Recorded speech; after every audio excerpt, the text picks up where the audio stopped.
Hello, welcome to Roast Mortem. It's time to do a show. Oh my God. Whoa. My name is Tom. I am Travis. I will be your Cody for this. And Mike, he's been snowed in. And by that, I mean it's going to snow in 2 hours here on Long Island. And Mike has decided that he's going to not drive here because he drives a Adam Corolla, which don't do well in the snow. I just think that he's going to have Disney Snow Day. Oh. Remember that movie? No, I mean, I believe you it exists, but what happened in it? It's basically snow? Pete and Pete the movie, and it snowed. And then they had I can't really remember it, but it's basically a bunch of Michaels, minus smoking weed and skateboarding, and they were playing in the snow. I remember the theme song that they had, or they were playing a commercial that had the song, and it was called Some Dumb Blonde. Do you remember that? No. Yeah. I never saw the movie. I just saw that music video that they were using to promote it. A lot of fun. Well, Travis. we gotta strap a GoPro to Mike's head someday and realize how movies are made. Yeah, we got to ask how his snow day was, but I think more importantly, I got to ask how your week was. Oh, my week. My week has been weird. I got that rowing machine. Oh yeah, how's that? Guess what? Gotta return it. It's a piece of shit. Really? Break it? What happened? Dude, I thought my butthole was going to break it because I'm a big boy. But, like, I only got 300 strokes, and the band, like, that connects the actual, like, pull part, like the nylon strap, started to fray. Really? 300 strokes. I mean, That's do nothing for 300 you. strokes on my Yeah. penis, and it doesn't fall apart. I think we're just figuring out Travis has corrosive sweat. I don't know, man. I it's think just that's that the Chinese. takeaway. I think it's a Chinese rowing machine I got. So you didn't get the Nordic track one, the Nordic track. I'll have that type of money. You gotta do Patreon. Get me fit, dude. I would love to Yeah. see you fit. I want you to show up in my house and fucking King Kong me out the fucking window without even telling me that you're coming over. Just go, Tom, you call me fat once, and then step on my head. Well, I was all about it. I got 300 strokes, and I realized the fucking thing's broken. And they're like, I love that you know. And I like love they're that like, you know. and they're how like, many oh, strokes. just because it counts. I And it know. was like, yeah, and it was like, and they're like, oh, just box it up, and we'll like pick it up. I'm like, I can't fit it in any boxes. I already threw the box out Why'd you throw the box out? because I thought it was working. You're a victim, and you're also lazy. You So could now go I had to until wait. you- I had to wait 6 months until they come pick the stupid shit up, or 6 weeks until they come pick That's the stupid, shit up. stupid. And you know what? Yeah. They're gonna give you the fucking COVID. I bet you. Probably. Damn. Well, I also Travis, watched a that's- really terrible movie called Dig. It's about, I knew right away, I was like, oh, this is the Sutton Hoo burial dig. And it was about a man who didn't know anything about archaeology, and he was ruining archaeology and trying to stick it in the butt of some noble lady. And it was cut really bad. What noble lady? I don't know. She's Was it- some lord or duke or some shit. Was she played by Duke is- Judi Dench? Do you think Judi Dench likes to take it in the butt? That might be a little. Yeah. Just think about it. What was I Probably gonna say? not. Does it in this movie? Dig is the opening credit song "Dig" by the band Mudvayne. Yes, it was. This is old English man. He's biking and it's playing Dig by Mudvayne. Bum, bum, bing, bum, bum, bing. That song is basically a giant walking silly time. Cody, how was your week? Oh, good. Little stressful stuff happening in the background, but nobody needs to worry. I had that. I had that experience again, where someone I have to work with can't peg down my age at all. So for the listeners at home, if you look at my face, I'm very ambiguously aged. Yes. You know that like carnival game where it's like, guess your weight, guess your age. I go to those and I'm like, guess my age, bitch. And they're way off every time and I win. You got a little baby feet. Yeah, but he It's- also looks 50. It's Yeah. somewhere in Yeah, between. with Yeah. With the new mustache goatee thing, you definitely kind of got. I think I'm like gonna knock this off soon because I don't like I don't know. I like it. Cody, you also get race confused. People think you're Spanish often, correct? Oh, that happened twice. Not the Spanish part, but I was race and age confused by the same person in the same breath and sentence. And I blew her like tiny mind open. Usually I get the age mistake when they ask me how college is going.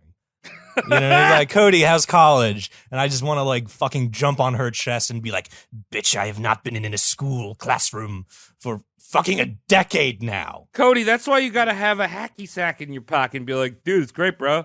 It's Like, cool. what Frisbee fucking or moves. something. Yeah, Frisbee. Do kids So, do that in like- college anymore? Or do they just do Digimon hacky sack? Pokemon Goes. Hey, can I get some ramen money? Yeah. So I blew her mind. She thought I was 18. I'm like, bitch, I'm 32. And then she's like, oh my God. Imagine if you were Filipino, you'd look like you were 8. I'm just looking at this is a Filipino woman. So she knows what she's talking about, and I'm just looking at her like, bitch, I am Filipino, and her mind got blown again for the second time because I look like a 22-year-old white guy. But I'm actually an incognito 32-year-old Filipino man that also has some Irish in him. If anyone who listens to the show doesn't know what Cody looks like, imagine a man named Hector. That's what Cody looks like. Oh yeah. Yeah, baby. Now, imagine a man named Hector, but he's actually related to Dwayne the Rock Johnson. Right. Hector the I don't know, Rock I'm not. Jensen. Jimenez. Hector the Rock Stone. Yeah. So that's fun, Cody. I'm sorry that Yeah. you get like that sometimes. No, it's but- fun because I just like seeing people's like grasp on reality shake in their hands. You know what I mean? Like, you're not a teenager? I'm like, no. Ah, And they're well, just like, that's good. but reality. And I'm just like, your reality's wrong, bitch. Cody, you need to start culturally appropriating your own culture and start wearing a fanny pack like Dwayne the Rock Johnson. Yeah. Yeah, Could dude. do that. Tom. I'm going to do the grass skirt thing. And maybe Tom, the how was fanny your week? pack over that. Do it. My week was fine.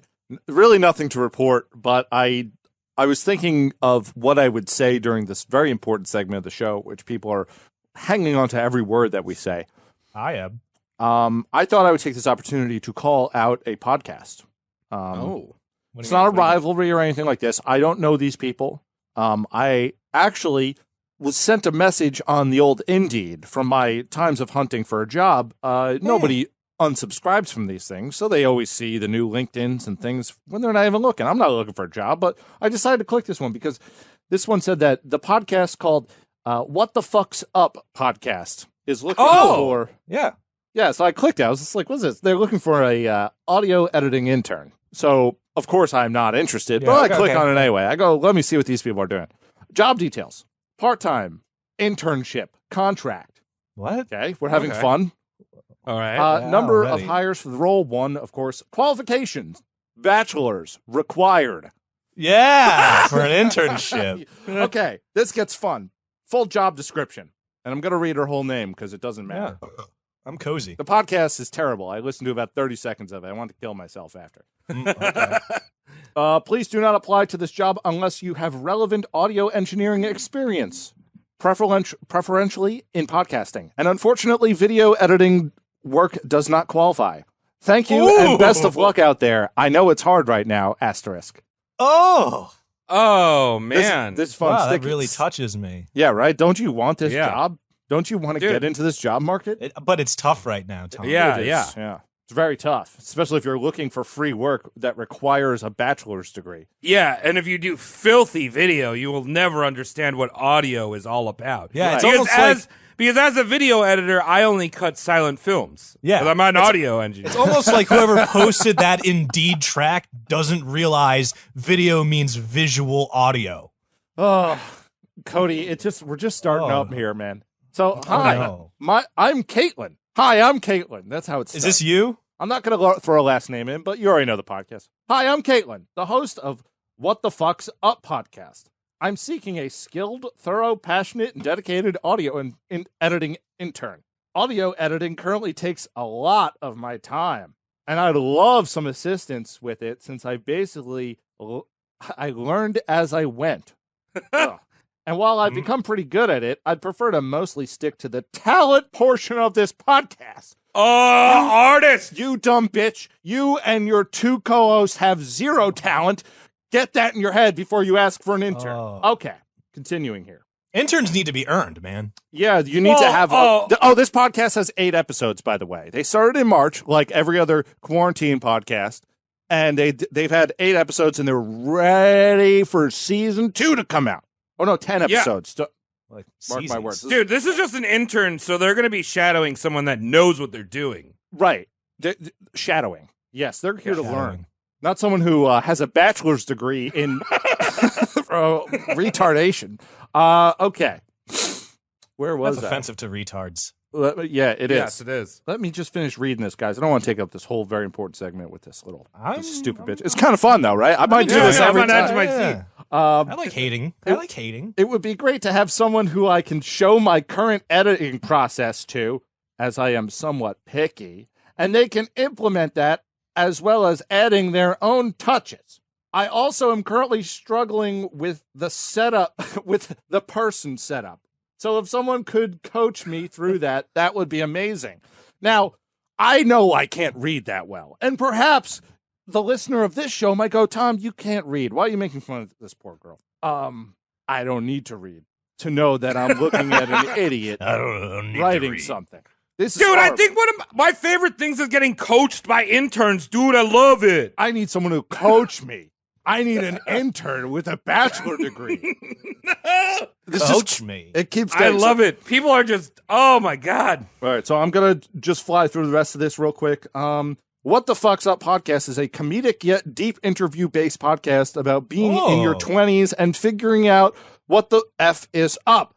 Most interviews run 1.5 to 2 hours. I try to edit them down to an hour. Could you imagine listening to various 20-year-olds trying to figure it out on a podcast and thinking they're funny? Have you ever met a group of 3 girls who thought they were funny? Well, there's a reason why we started this show when we were almost done with our 20s. Imagine if we did this when we were like 23. It would be terrible. This would be horrible.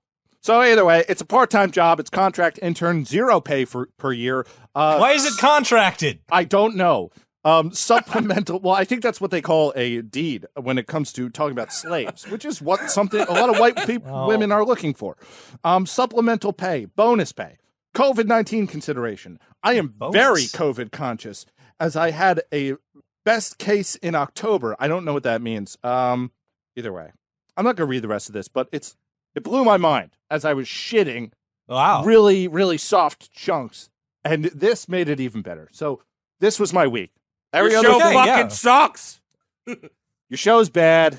Give up. I can't wait. You got I can't wait to get flack for this. I don't care because Even if it's undeserved, we're going to get flack probably. listen, do your podcast. I'm all about people experimenting and having fun. I get it. You're bored. You want to do a podcast. You listen to Joe Rogan. You listen to fucking Serial, whatever. Make your podcast. Don't ask for fucking help. Or if you do, pay them. Yeah, pay them. Yeah, well, maybe make a podcast. Maybe the thing that you're uploading that you worked really hard on, that you're very particular on, shouldn't suck so much. Okay, that's it. We should not suck. Cody, I hear you have done the research in which shit, was that podcasts, me? maybe some podcasts should require.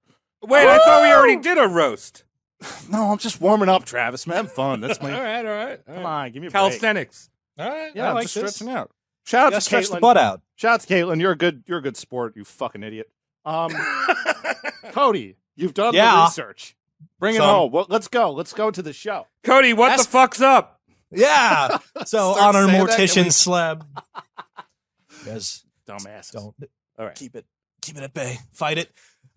We're doing the body on our mortician slab tonight is the only Clyde Barrow, aka the stupid half of Bonnie and Clyde. Oh, damn. Yeah. I didn't know who you were talking about. Then I realized it's Bonnie and Clyde. Bonnie and Clyde it's Clyde Chestnut Barrow. Really? And I'm not doing the quotations in the middle of his name like it's a fucking nickname. No, his birth certificate says Clyde Chestnut Barrow. Were his parents like Christmas squirrels? No, they were dirt poor farmers. Well, I'm just going to say if I'm going to have a child, I'm going to name him Brock Brazil Nut Lee. Yeah, dude. Yeah, it rolls right off the tongue. Yeah. It's pretty good. I like that. Cody, let me ask you, before we get into this, I really don't know much about Bonnie and Clyde. I know, like, kind of the idea behind it? Like two people just going fuck it and doing a bunch of bank how robbery? about this? Yeah, just give me how a quick summary.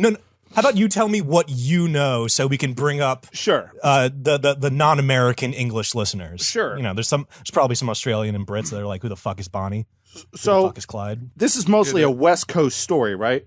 It's Southwest. Southwest. Okay, so it's a couple that went around robbing people Yep. and probably using too many plastic straws and doing hate speech in places. Absolutely. And they basically just ride or died it out for a bunch of years, right? And they were like some of the last real outlaws of the United States.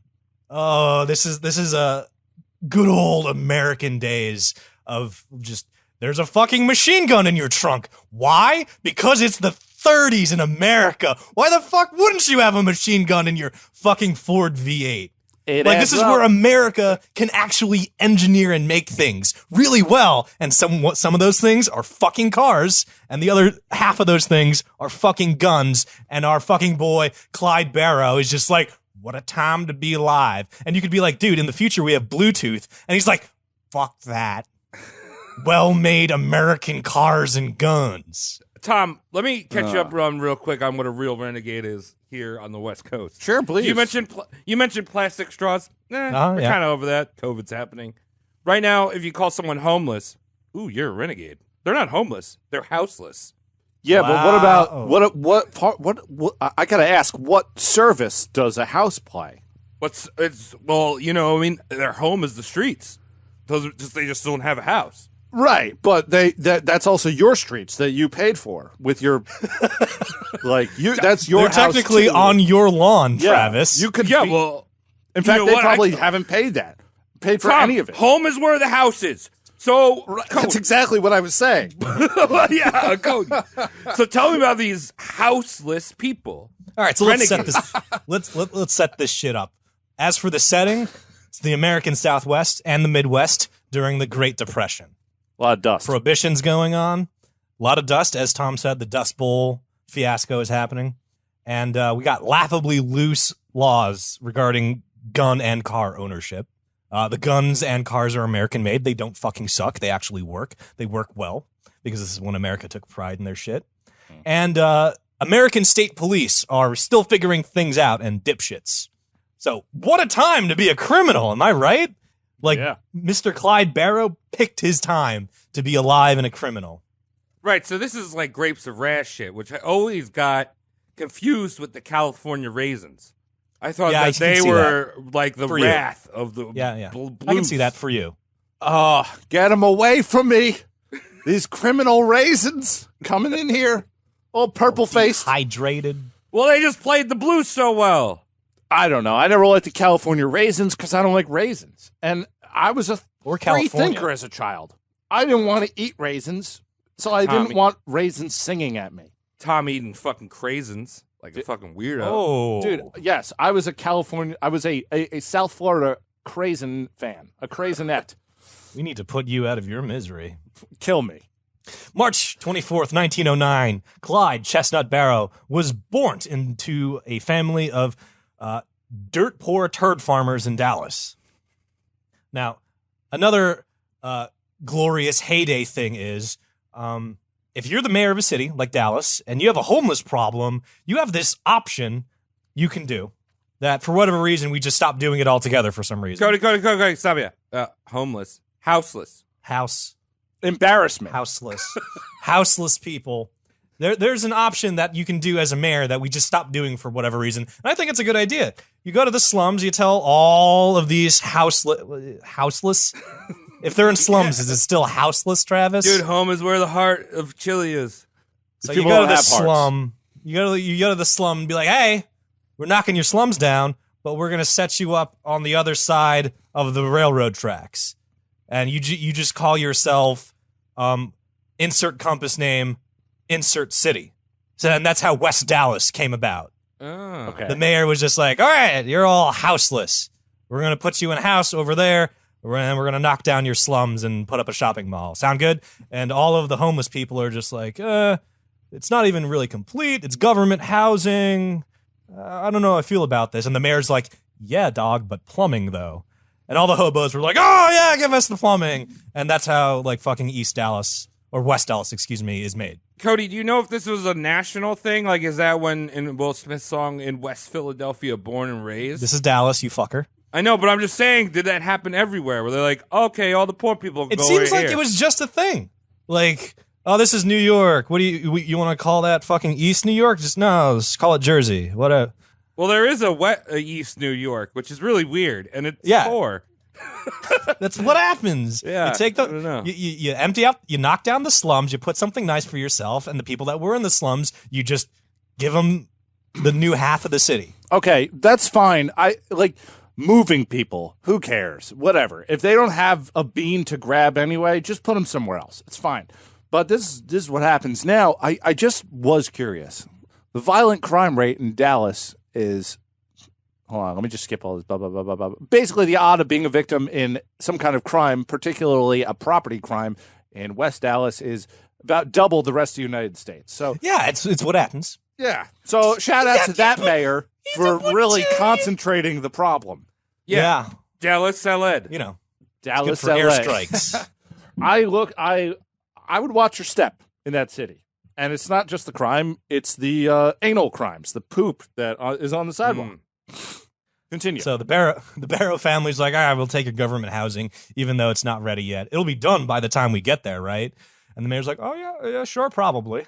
Go see. So they pack up a wagon, roll out there, and sure enough, there's nothing made. So the Barrow family, being dirt poor in like a strange place, flips their wagon over and just camps underneath it for months, waiting for like their half of the city to be finished. So it's just like, wow, this is great.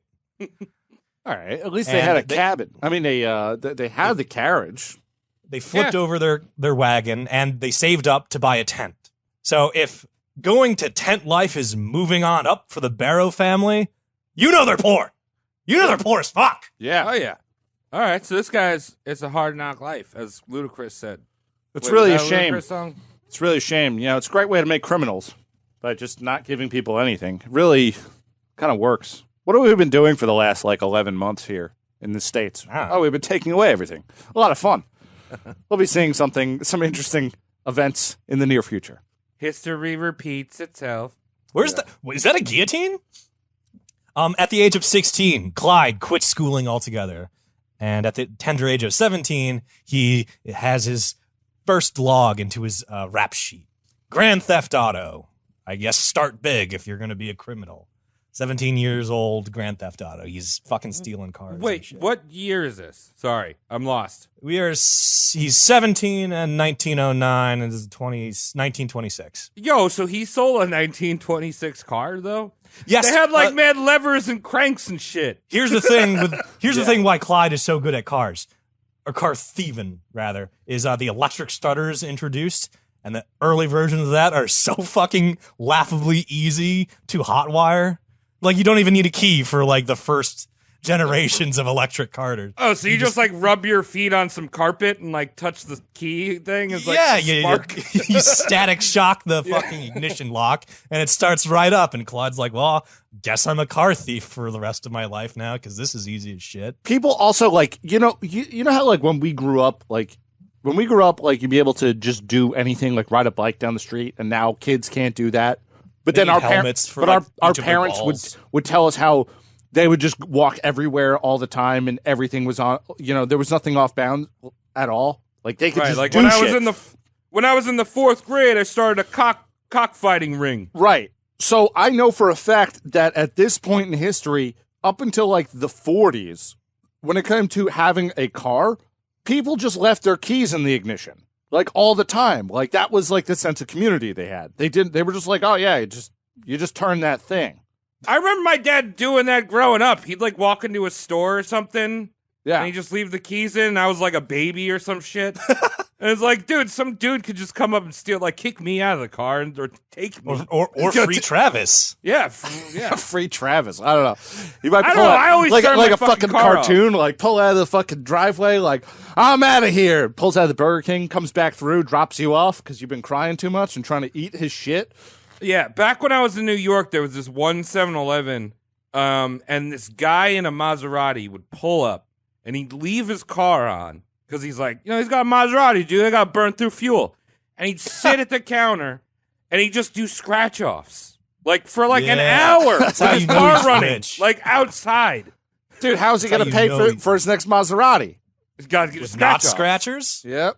Oh, that's fun, man. Yeah, I don't know. It was just a different time. So, Grand Theft Auto was probably real easy, and like you were saying, the early versions of hot wiring a car were basically just pushing a button. It was just crossing two wires that were run up to the fucking ignition lock. Yeah, you just gnaw on them, and then you touch the freight ends together, and the car goes. All right, so we got a you're smart actually boy. fucking having a key in it. Wait, Travis, I totally forgot. We shared a car that didn't need an ignition. Yeah, we did. I mean, it had an ignition. It didn't need a key.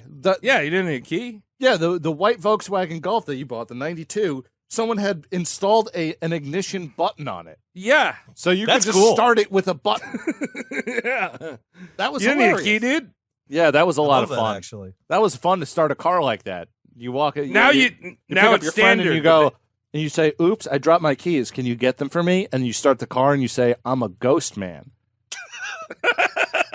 You feed him a taquito. It And worked. say shh, shh, shh, shh. Oh, ghost man hungry for coffee. What does that mean? Yeah. I don't know. Get ghost man coffee. Ghost man stores taquitos under his jacket. Yeah. So your boy Clyde has Grand Theft Auto on his record at the age of 17. Now, police nowadays, back in the day too, see you're a minor, see it's your first offense, and you're like, right, kid. You just keep your nose clean and stay out of trouble. And they slap you on the wrist and let you go. Fortunately, Clyde was arrested again soon after in the possession of stolen property. He was riding shotgun with his brother, Buck, and Buck was driving a truck full of stolen turkeys. We talking dead or alive? I couldn't find out, actually. I think they're alive because if it wouldn't be the truck he was using. You know what I mean? It looked like the truck he was using was for live animal transport. And if you could click the clip that I loaded up into the chat and go to the glorious 420 mark. Oh shit! And you know And, where all the you- good stuff is. This was part of my research, and I just erupted in laughter at 2:30 in the morning. This is Clyde's sister explaining being arrested over stolen turkeys. Hold on, I'm trying to find my weed. My ad blocker won't let me watch it. Fuck you. How do I turn this thing off? I love this music going on in there. Isn't that precious, Travis? Oh, put him in jail for hot turkeys. Isn't that precious, Travis? Oh, that's good. Oh, that's Clyde's sister. Zwick, find that and slip it in there. He rented this car and he kept this car too long, and the police come looking for him. And that's started it first. And then I think my brother Buck and him bought some turkeys from somebody, and these turkeys was hot, and they caught them trying to sell these turkeys, and then they put them in jail for hot turkeys.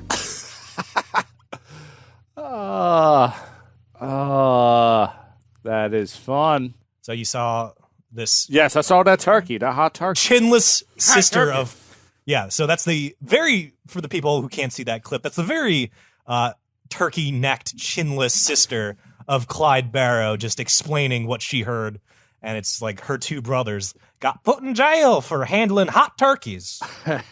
So I'm constantly being put in jail for handling hot turkeys. I can't stand it. Open-faced sandwiches, I'm in jail again. dude, open-faced turkey is baller. Oh my god, dude. You hit that with a little spice too. That's like you hit like open-faced like turkey slider with like fucking pepper jack and dill. Premium. All right, sorry. So he's already like brushing rough shoulders with the law. Ever since our boy Clyde was a young lad, he wanted to be the seafaring Navy seaman type. Shout out to Zwick. Just be like, yeah, I'm on a boat, motherfucker. That's who I Wait, want to Suck be. those cocks, man. I want Yeah. to get those in my body. Cody, are you talking about like semen, like male semen? Because Zwick likes that. I hear I don't know if he does. such rumor mills that perhaps he gobbles it up if we're talking in turkeys. Open face style. Yes, open face gobbling lots of cock, but that's I don't know about that. We're having Well, fun. whatever. Well, maybe this might be in the episode. Maybe it won't. Zwick, this is up to you. Zwick do It's it. up Maybe to you. flex your editing skills. Maybe this one's for you. Maybe this one's for everyone else. So our boy Clyde is like, I'm gonna be a Navy man. I'm gonna be a big, strong Navy man in the Navy, and I'm gonna have a cool United States Navy tattoo on my left bicep because that's the cool thing to do. So your Wait, he boy gets Clyde, the tattoo before he goes in the Navy? Clyde does the stupid thing and tattoos himself the Anchor U.S. Navy ink before applying to the Navy. Oh. Now, we're mentioning this because there was a little bit of a snafu in the application process. Oh, no. Turns out Clyde's a wheezy boy, and that's partly due to childhood yellow fever and camels. Or Dust Life. Dust life, too. Well, so he's a heavy smoker from a young age, like a cool boy. Yeah, he likes Oh, camels. I thought you meant confirmed spitting camels. horses. Oh, I thought you No. meant spitting horses. No, Travis, your and my also favorite brand of cigarette, Camels. Yeah. Camel Life. So he's wheezy, and the Navy's like, can't use wheezy boy, leave. And Clyde's like, but I have the tattoo already. And the Navy's like, that's stolen valor because you're not in the Navy. Stolen Valor. Oh, that's wow. It's a real thing. I It's a real think, fucking thing. Yeah, okay, I know. I'm sure people fucking do this shit today still. I mean, aren't the swallows like a Navy thing? And mad people that aren't in the Navy. classic get the swallows. Yeah, what people don't understand about all these old-timey sailor tattoos is that they mean you've done a certain thing. Like, Yeah, you've probably crossed a racist. certain sea, or you've done a certain trip, or you've been around the world a certain amount of times. I don't know all those things. I'm not a fucking sailor. I'm an audio guy who lives in a basement. I've never seen this sea. It doesn't matter. But look, dude, like, imagine Clyde. He's in this situation where he's like, okay, I'll go back to the tattoo guy.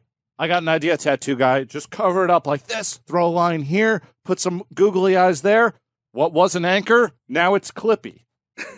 Oh, ahead of his time. No, but okay. Also, like I remember being a kid, right? And you could like this was old timey where you do a check mail order thing. And I remember I got myself some dog tags when I was like 7.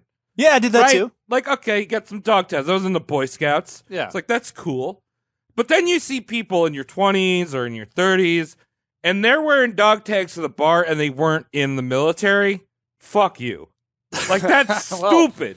It's all dumb. I mean, what? You know what? I'm for it. Are you trying to die somewhere? Do you think that your body is going to be found somewhere, and the only person that's going to find you is going to be like really handicapped and can only grab like the chain? Dude, I'm not dying in pussy right now because I got my dog tag. I got weighed My dog down. tags. No, yeah, no, it is stupid, but like I've seen dumber things, like having real no. dog tags. Ooh. it's, Mm. I'm Zwick joking. probably had real dog tags. I know. I'm No, having but fun. that reminds me of the stupid tattoo thing of like, and there's some of our friends that do wear dog tags out that weren't in the military. So as I said, 1920s rolls around. You got these two simple electric starters in cars. Clyde gets real handy hot wiring those, gets real familiar. He gets the dexterity for it. And also, when you have the dexterity to hotwire a car, it comes natural that you have the dexterity to crack saves as well. Okay. Or safes. Yeah, that was Depending weird on how you said that. pronounce Saves. Saves. Said it. I put a V in there. Yeah. I was video game mode, but safes. Right. So he's hot wiring cars, cracking safes, emptying tills. Would you steal Most- a car? Would you crack a save? Yeah, dude. Yeah. Always. The thing is, most people have this image in their head where Clyde Barrow is a bank heistman. He's not. He is too dumb for that. He does not make his main sustenance banks.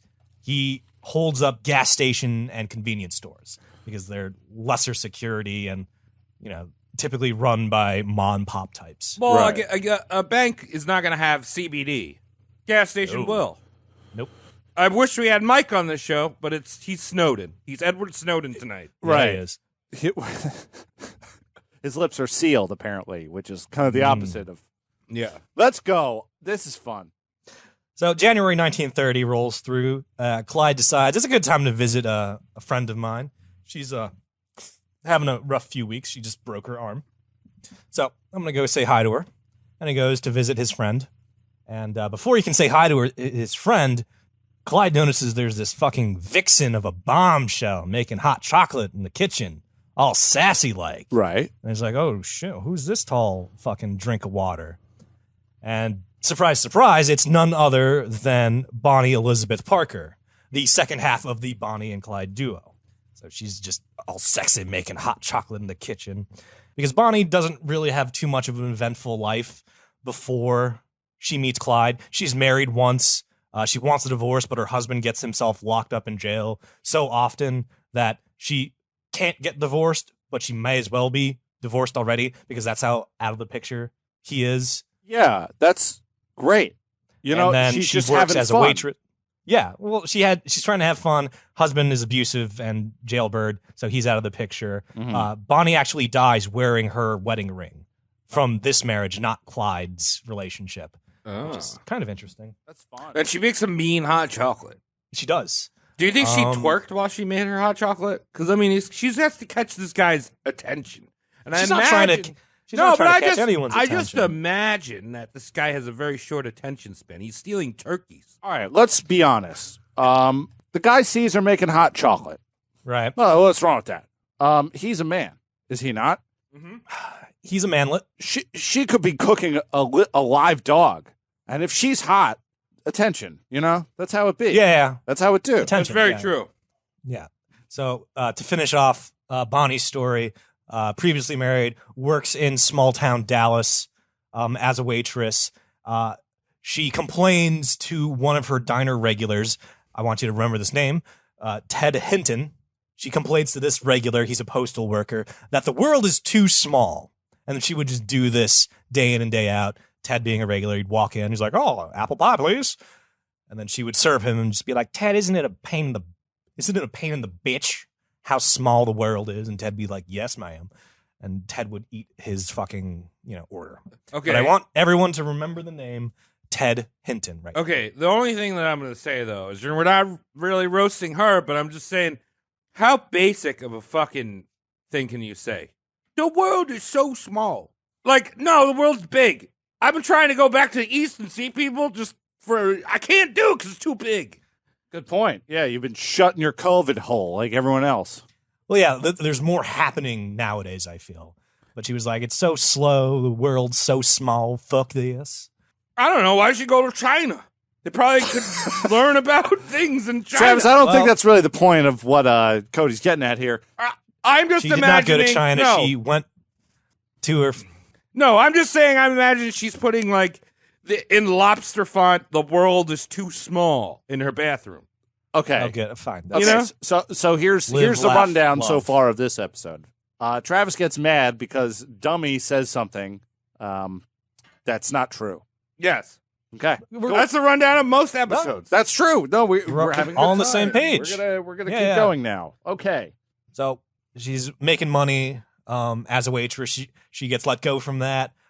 She finds out one of her good friends has broken her arm and needs help getting around. So she goes, sleeps on her couch, decides to make a pot of hot chocolate, and in comes Clyde into the kitchen. So this is where our timelines for Bonnie and Clyde officially sync. January 30th or January 1930. They're just in the kitchen. She's in for the Clyde ride. Mutual friend's house. And she's like, how much for the Clyde ride? Did she ask that? That's a serious No. question. No. Okay, No. just checking. I know Tom I- future predicts or history predicts, but that was an embellishment. So I say the Trav Slay. Done? I don't know how to do that. Wait, what, I've been to a bar one time. I know pickup lines. How much for the Slay? That's I'm missing something here. I feel like no, it's fine. You're actually not missing anything. Travis has never actually had sex before. Turns No, out that's why he talks so bizarrely about it. Oh yeah, I think the vagina could best be described as salty. Gap. The Gap. The gap. The favorite place called the Gap. because you go inside and there's a lot of interesting things. Oh, that is interesting. There we go. Yeah, I'll take that. Okay, we're here now. That's fine. Yeah. So these two dumb idiots make big, goofy, lovesick eyes at each other for a few weeks. Everything is coming up roses. It's Bonnie and Clyde, or the start of it at least, until the long arm of the law reaches out and grabs Clyde by the dick and was like, "Hey, there's a warrant. You're going to jail, buddy."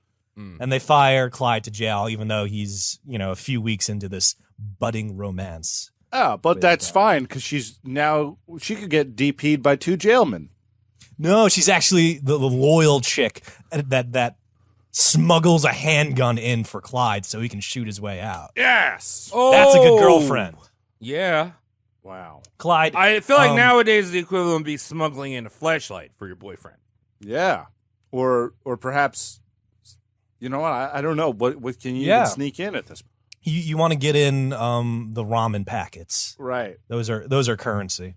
Here's a bag of wet laundry that I snuck in for you. Thank you. I don't know what else to bring. They metal detect me, don't you see? I 3D printed a gun, and it doesn't work. The bullets I had to leave behind. So you can have the gun, but what are you going to do in jail now? There's no fun in jail, from my understanding. I've never been. It's not. I don't know. I feel like you could still have a good time. It's tricky. You could probably play air hockey if you're in federal prison. Oh, yeah, foosball. So Clyde gets this gun. He holds up jailers. He's threatening to shoot people. He's taking hostages and trying to limp out of the jail. The jail's name is Eastham Prison Farm. Eastham Prison Farm.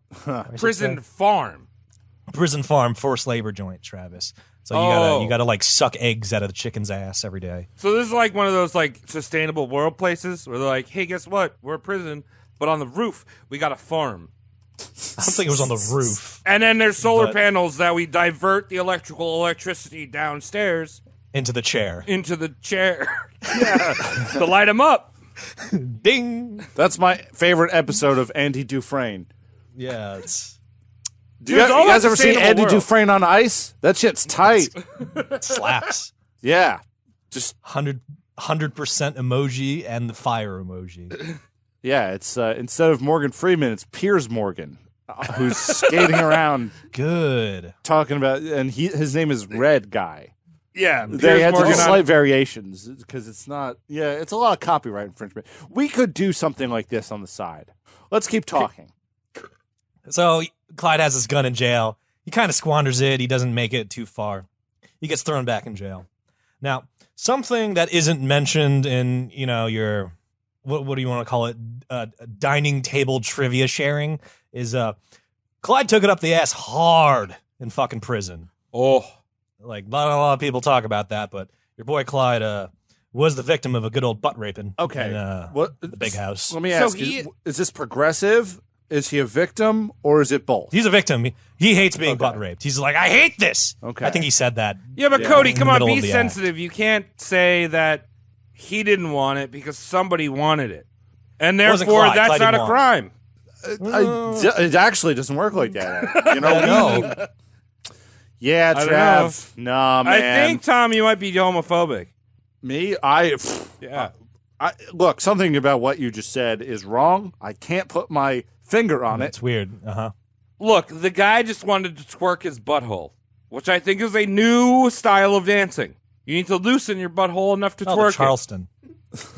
Yeah, the upper Charleston. The East Charleston. East Charleston, yes. The East Oh, no. Charleston. Ugh. Yeah. Oh, boy. All I'm going to say is that for a victim, he's rather progressive. How's that sound? Well, Okay, we can agree to disagree. We can agree to agree. We can agree to side agree. I actually take back everything I said. I don't want to weigh in on this. Keep going. that's fine. I'll just keep going. So he got a lot of butt stuff. Clyde's He might be taking it the in the lucky butt. one. No. Power through, Cody. Clyde's taking it in the butt and he hates it. And there's this big butt rapist bully on the prison block. I couldn't find out his name, but he's just the guy that rapes everyone. And the entire prison block hates this guy. Let's call him, I don't know, Mike. Let's call the prison rapist Mike. Let's Okay? Okay, we could also call him the prostate massager. Yeah, Mike the prostate massager. And everyone on the block hates this guy, our guy Clyde included. And Clyde is talking to, I think it's his cellmate, might just be a fellow inmate, to a fellow inmate who's in there for life. He's a lifer. Clyde's talking to a lifer in prison. And Clyde's like, I hate this butt rapist. I hate what he does to me. And this for lifer is like, should Mr. Bully Butt Rapist get murdered and no one sees what goes down, me, a guy who's already serving a life term, would gladly take the blame for that. Oh, You see what's going on? I So see. I'm already in here for life. So if an accident happens to Mr. Butt Rapist, I might be the guy to say that was me. Right. And Clyde hears this and is like, Roger that, pulls a lead pipe out and bashes his rapist's skull in. And his lifer friend was just like, yeah, Warden, that was me. That's fine, though. I mean, Clyde's first kill is actually behind bars and is a convict. You'd think the police killing outlaw's first kill would be an officer or deputy, but it's actually his prison butt rapist. So this is the reason why the system is flawed. Yeah. You put a man in the room with a butt raper, and guess what? He turns into a killer, and now he doesn't like it. He likes that. He were likes you killing. even He hates listening it. to what Cody said? That was the worst recap ever. No, dude, it's smart. Either way, yeah, it's fine. That's, it's like, I think if you start raping people and one of those people kills you, you had it coming. So, Especially if you have someone willing to take the dive for it. yeah, that's the ultimate You know what I mean? cover up. We all seen Pulp Fiction. You didn't feel bad for that guy. Oh, Zed, you mean? Yeah, you don't feel bad for Zed. Zed's dead. No, we actually liked watching him almost die. And then Marcellus Wallace, who in fact didn't look like a bitch. I don't know if He didn't. No, he didn't really look like a didn't. bitch at all. No, he didn't. And then Yeah. he said he was going to get his friends down there. He used words that I don't use to describe his friends. But he said Pliers that they and had blowtorch. pliers and stuff, and they were going to hit Blowtorch. hard. Either way, that was fine. It was gratifying. It was good. So Yeah. to relate that to this story, this is fine. So he's bashing his rapist's face in with a lead pipe, and all is well. Except not really, because he's fucking in prison still. So your boy Clyde is like, well, that solves my butt rape problem, but I still have this manual back-breaking labor I got to do every day. After all, this is a prison farm. Oh, on the sustainable farm to save the planet. Oh, Don't think it's as green as you think it is, Travis. No, real nice, dude. You can't fucking take one for the team, for the ozone layer, and for the future generations. Greta Thunberg. He was butt raped. Wild thornberries. To be fair, I would definitely support prison potatoes if that was a thing. Maybe if we could help some of the prisoners. prison tots? Yeah, why not? Prison tots. Have you ever had Dave's Killer Bread? Yeah, I that's- love Dave's Killer Bread. That's amazing stuff. dude, that's how you do it. Guys who go organic, who did something, they mean it. I respect Dave. They Yeah. mean it when they're organic. Yeah. When white women go organic, it's almost annoying. But when criminals do it, it's very awesome. It's a fantastic, refreshing way to eat Brussels sprouts on some brown bread. Maybe women should be more criminal-like. I'm just saying, women, get out there. Let me know you mean it. Go steal a few cars. Go steal a few babies. Go have fun. And then we'll talk about bread, Darla's breads. Hey, Jesus, you and me, we should hang out with Ezekiel and tell him that God doesn't exist so I can eat his bread and not feel bad about it. Fuck Ezekiel's breads. Dave's okay. Dave's just fine. Thank you. We were not paid by Dave, but we like his bread. I also like Famous Dave, so, back at Famous ya. Dave's barbecue. Let's get that's Good criminal meat. So Clyde's like, there's my rapist problem solved. But I hate this manual labor shit. I'm going to chop my foot off now. Oh! So That's a not bit his extreme. entire foot. Not a little extreme. Not his entire foot. A little bit of his foot. Let's say a quarter of a foot. Now, you two gentlemen look like you have good heads on your shoulders and wouldn't chop your feet off to get out of some prison work. But if you were dumbasses and had to chop off, let's say, a quarter of your foot, where would you make the incision? Around the toe area. Zone it in. Or am I left foot for you, right foot for you? Which toes? I would actually go right big toe. That's where I would go. You'd go See- right big toe? Yes. I have incredibly wide feet. I have shovels. So what I would do is I would cut off my pinky toe down along the edge of my toe. So just make my foot narrower so I could fit in the You cooler trim it up shoes. a little bit. Yeah. Yeah. You trim it up I to do it fit on in both stilettos. sides. You want to wear Dr. Martens like the rest Yes. of your Antifa friends. Yeah. See, Can't do it. Got big ass shovel feet. if Flippers. if you get put into some kind of Saw movie scenario and Jigsaw's like cut off a quarter of a foot, the right decision is to take the little toes off of the foot you're dominantly handed with. Yeah, but why don't you just even it out like me? Wait. Because you don't want two fucked up feet. I don't know. Okay, here is what I have heard. So, Cody, I know that this is a thought exercise, and you said the term correct, but I'm going to say you're incorrect with your correct. I am welcome to be proven wrong here. Okay, so here's what's up.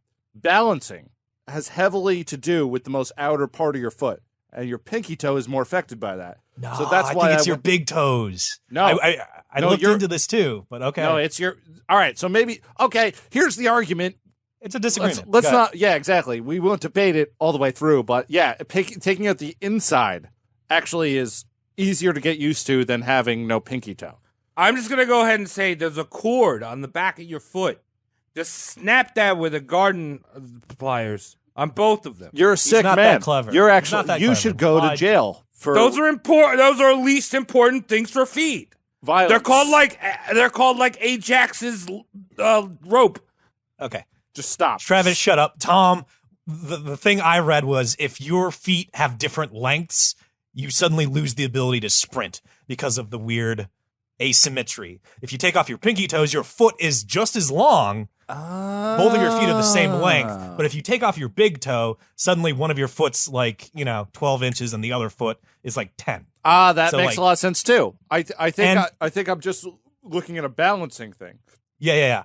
And you if you have a choice, you want it to go on the side foot your strong hand is on. Because you want your opposite hand foot to you kind of need that for lunging and throwing shit. You want the weaker one to be up to snuff because your stronger one will Cody- naturally. Okay, this is way too long to cut. I know. Well, Toe I'm just talk. saying, Cody, do you think this guy's really weighing that out, or he's like, he absolutely is not. Does he talk like Bugs Bunny the whole time? You know he does. Yeah. You know He's he in does. the 30s, dude. Doc. Take my toes off. So Clyde did the absolute wrong thing and fucking chopped off the big toes on his left foot, trying to get out of jail. It's like, I Big got no more. toes? He had a Big few toes of on them? the bigger toes. I don't. Oh, okay. Right, maybe the one. What do you call the middle finger toe? I I don't know. never He know what could- to call that. He could have been, what is it? Polydactic? I don't All know. right, this is getting Like a gross. cat? Please get past the toe thing. 'Cause- Okay, so he cuts off. Kind of he my cuts thing, off Tom. the I look it fucking up on toes. Pornhub. Shut up, He Travis. cuts off.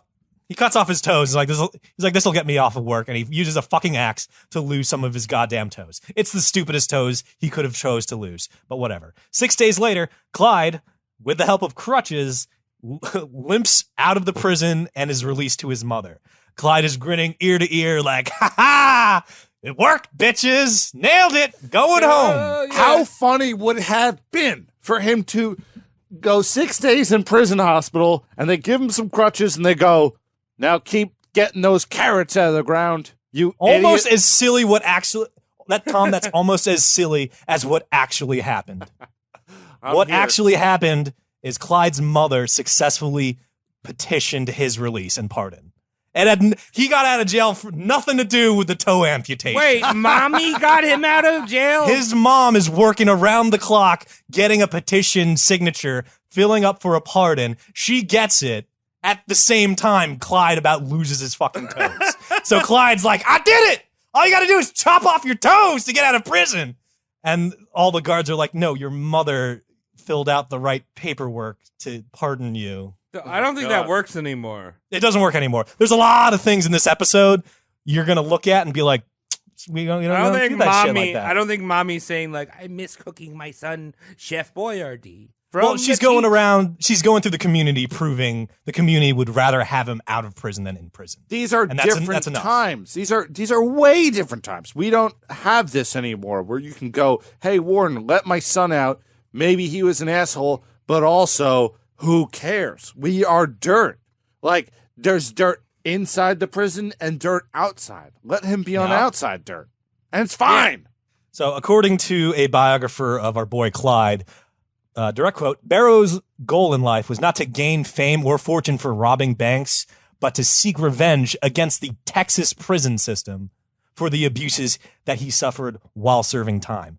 So all of the bloodshed you hear about the Barrow gang and Bonnie and Clyde is because Clyde took it up the butt and hated it. So he's not he's not trying to get rich. He's like, fuck the police, but he's not really even saying fuck the police. He's saying fuck this one jail in particular. It's not something grandiose where he's like sticking it to the man or like, you know what I mean? Like standing up to cops or taking a knee. He's just like, that building sucks. I got raped in it.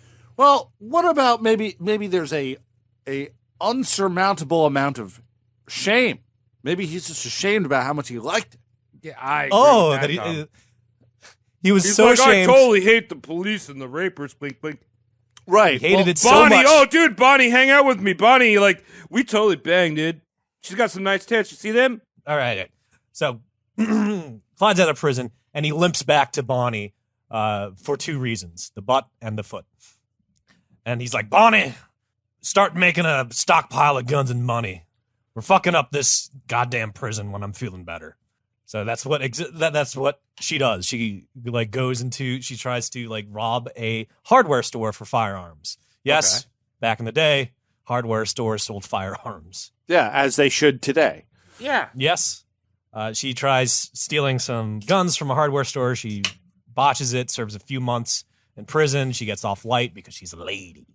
Wait, so we're talking about Orange is the New Bonnie and Clyde? Yeah, it's only a few months in there, though. It's fine. It's fine. Free rent at that point. I like when you could see Donna's tits in that show. Oh, I didn't know you could do that. I've never seen that show. I heard it was about lesbians. Some of it. I haven't seen either, but I saw the sex scene. Okay. That's pretty cool. You send me a link later. Yeah. August 5th, 1932. Clyde is with friends, and they're in a parking lot in the middle of the day getting trashed on tub gin because it's prohibition. Yeah. The best type of gin. And where else are you going to drink your tub gin than a public place? Because it was made in a private place, and you took the matter from the private place to a public place and started drinking it. That's old school outlaw, if you think about it. Yeah, when you put it like that, it does seem somewhat more degenerate. Yeah, you could have just drank in that. You could have drank in your bathtub gin in the bathroom, and everything could have been hunky dory. Yeah. But you put your socks and shoes on and left the house to drink that in a parking lot. I got to show this to my You are a special friends. type of dyer. Yeah, you're a special type of dyer. How non-2020 that is. Yeah, right? You're leaving your house. To hang out with friends. I think more people should leave the house now. I mean, I feel like a lot of people are doing bathtub gin nowadays. That's true. But drinking it at home So Clyde's not drinking the bathtub gin. He likes staying sober because he's the wheel man and he's the getaway guy. But his friends are there and they're fucking guzzling prohibition bathtub gin in a parking lot. And because, again, it is prohibition, some officers saw these, more or less kids drinking bathtub gin in a parking lot. And they were just like, whoa, we got a problem here. But instead of scolding these kids pulled out shotguns and machine guns and just iced the fucking officer on the spot. No ifs, ands, or buts. Bingo. Could you imagine that? Just like cop pulls up and he's seeing these suspicious children, just like, This is Sergeant Dylan Howelton. Sir, I see a bunch of kids over there drinking what seems to be an entire bathtub. What's in the bathtub? Well, I don't even think I should say it out loud. I think it rhymes with radios weren't invented at this time, so I'm talking to myself. I better go see what these kids are doing. Dispatch, back to you, Mr. Boy. Oh, fuck! And he just gets shot to death. Boom! And the last conversation he had was with himself. Yeah. Because he's sad and it's pre-ham radio. I mean, kids still do that in parking lots, but they're vaping gamer And bathwater. For Yeah. loco shit. And the kids are too afraid to blow away cops nowadays. I'm realizing that, Mike. Oh, you got these kids who just blew away a cop, guzzling moonshine. Deputy Eugene Moore was the Barrow Gang's first cop kill. So we can call it the Barrow Gang at this point because there's a few people that are in and out of jail. There's more than one of them. And come Christmas Eve 1932, the Barrow Gang, and Clyde in particular, is looking to expand his ranks. Not by a lot, but, just get some young knees on the crew for the heavy lifting and schlepping. You know what I mean? Some Mike doesn't Some have. young blood. Okay, very William S. Burroughs. Continue. So, as I said, Christmas Eve 1932, they look to their Clyde's longtime friend. His name is W.D. Jones. And he's looking to, longtime friend, you can trust this guy, let him in on the gang. And here's the thing, W.D. Jones is 16 fucking years old. Well, I mean, he's an old soul. A man with the name W.D. Man, he is going to annoy you. He shoots some slick loads. We feed this kid bathtub gin so he'll shut up. Go to bed Calms already. him down. Come on, W.D. W.D. Jones, 16 years old, looking to join the Barlow Gang. Now, should the Barrow Gang, excuse me. Now, should the Barrow Gang have been recruiting children? Hell fucking no. Should the Barrow Gang have maybe eased W.D. into it? Eased him into the gangster lifestyle with a few easy ones first? Go knock that lady down, take her purse. So Go slash a tire or two. He's 16? He's 16. He's You'd good start for him trouble. off on an easy one. Right. Yeah. So Decoy shit. Okay, so here's a dad joke for you. So he started off easy, right? But they got to loosen him up. Maybe get him 40. Turn WD 40 and that will work for you. You know what I'm saying? Let's turn it around. Poorly worded dad joke, but you understand where I'm going. 16. So, what is that? Fucking 30 years to get him going? Get him going. 24 years, and this guy will be the best criminal out there. He'll grease all the wheels. You shouldn't use it on wheels. I think you should actually use a 1030. That's good. You should probably, I think eventually it'd be Jason Statham. Yeah. Shiny. So, if I was recruiting a fucking 16-year-old into my gang, I'd warm him up with an easy one or two. But no. Fucking W.D. Jones's first day on the job was the next day, Christmas Day, where he fucking blew a guy's throat open with a gun to steal his car. Day one, the Barrow Gang has this 16-year-old kid murdering and carjacking. No easing in for this guy. Which is funny because his name is W.D. It's kind of like when, you're trying to teach an infant how to swim and you just throw them in the water. I mean, that's a good skill to learn. You just do that. It almost comes natural to them. It's been 9 months of floating around in the baby belly. So why not just throw them in? Yeah. Just same thing that's happening here. You want him to commit a murder? Make it as vicious as possible. Have him On Christmas. On Christmas. Merry Christmas. Jesus Christ was born and you got fucked. You shot a dude through a neck on your first day of work. Oh, God. On Christmas. Well, A+. I wish I shot down a neck on the first day of Christmas. Yeah. So WD is well initiated into the gang with his, initiation murder carjacking combo. Good. Welcome to the thug life, kid. So just a few days later, January 6th, Bonnie and Clyde are riding. Murder boy, WD, is hanging out in the back of the car. It's a Ford. They're always Ford. Clyde doesn't drive anything other than a Ford V8. It's just strong, like American penis. And he's stealing them, though. Oh yeah, always. He doesn't. He doesn't own these. And the thing is, once he ditches a Ford, he takes that Ford's license plate just to work into the rotation on his current Ford, just to confuse the cops. You know what I mean? So it's like, I blew this Ford's V8 out, running away from the cops. Ditch it, but take the plates so we can confuse people, and then let's steal a new Ford and put the old plates on it. Question, does he have a don't tread on me or pissing Calvin on his I think car? he has a baby on board just to really fuck with tailgaters. Oh, okay. Honk if you like babies on board. Babies on board was an inside jorb. Yeah. Joe Biden likes babies on board. Apple sticker. Flaming babies can't melt steel beams. Blue lives matter as well as Black lives matter. Wrap your head around that one. Dude, it's all about gray lives matter. Yes, I'm just saying, because we need the truth about Area 51. Right. Calvin's life coexist. Continue. It's January 6th, just a few days later. It's Bonnie, it's Clyde, it's Murder Boy Deluxe, all riding around in the Ford. And the thing is, they're being such low-life, stereotypical criminal scum, they accidentally Mr. Magoo into a police sting that has nothing to do with them in mind.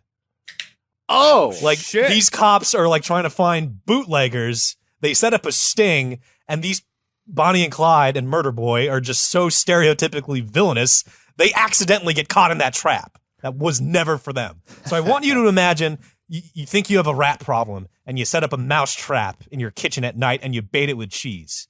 And the dead of night, you hear it go off, and you turn on your kitchen light. Instead of a mouse, it's just a fucking flamenco. Just with its neck snapped in the fucking rat trap, just screaming around. You'd be like, what the fuck did I just catch? You'd be so confused, you wouldn't see that flamingo reaching for a gun to blow you away. hey, honey, you know that raccoon trap I set up because they keep tearing to the garbage every night? Yeah, I went out there to check it. Guess what's in there? Rush Limbaugh. I thought he was dying of cancer, but he's in my raccoon trap. Here he What is. an honor. Oh, please get me out of here. I can pay you heavily. No, I'm just imagining a backwards Scooby-Doo. It'd be like, where he's like, I could have got away with it if it wasn't for you meddling kids. It's like, instead of that, it's like the guys are like, I got away with it because of these meddling kids. I caught these meddling kids by accident. Doesn't roll off the yeah, tongue yeah. as much, but sure as shit getting a raise. They pull off the old Jenkin mask, and it's actually the creeper. Yeah. It's Good fun. stuff. Yeah. Oh, he's really Um, dead. Yes. So you'd be confused if you set a trap and you caught something you weren't expecting. And Clyde takes advantage of this confusion and blows away the officer who sprung them in the trap. And that was Deputy Malcolm Davis. Just, what the fuck happened here? Boom, dead. All right. So there's a lot of cops, a few cops starting to be on the kill feed for Clyde. Oh, sorry if I shed a tear. Wow. That's Stone right, face. boy. So Bonnie PDX. and Clyde spend a lot of time on the run with Murder Boy Jones sitting in the back seat. The trio often steal from small establishments. They usually have their dinners roadside campfire just to avoid, they are public enemy. Not number one, but they're getting up there, so they're doing all this on the sly stuff. I mean, these restaurants expect you to tip 20%. Why not just eat beans on the side of road? Okay? Why are you going to go to campfire Denny's? beans? It's not like the bitch is going to get your order right. You know you're getting can of beans and no 20%. That's all. Also, if you are Not even opened. if you are on side of road eating beans, you could just open food truck. right. If you have Great extra point. bean, why not sell bean to people? Yeah, baby girl, you know how economy works. This is capitalism, baby girl. Yeah. America's most beaned. Yeah. When beans attack. So they're eating beans. This is where They're the eating story's beans going? on the side of the road. They do rent rooms when they want to get a good night's sleep and a little privacy for fucking and cleaning gun. Nice. So he's shagging Bonnie Oh, of course. They're in the rump. wow. No, some I'm private. disgusted. I need a shower. Travis, you have crossed a line tonight. What? You don't like That the is word? You don't like the word rump? That is 4-lettered word. You Dude, stop that, right? everyone always says eat ass, but I'm just saying like chow rump, Yeah. Mange rump. I thought you were gonna say pump rump, but pump rump. look. Was the 16-year-old with them? Should we be concerned?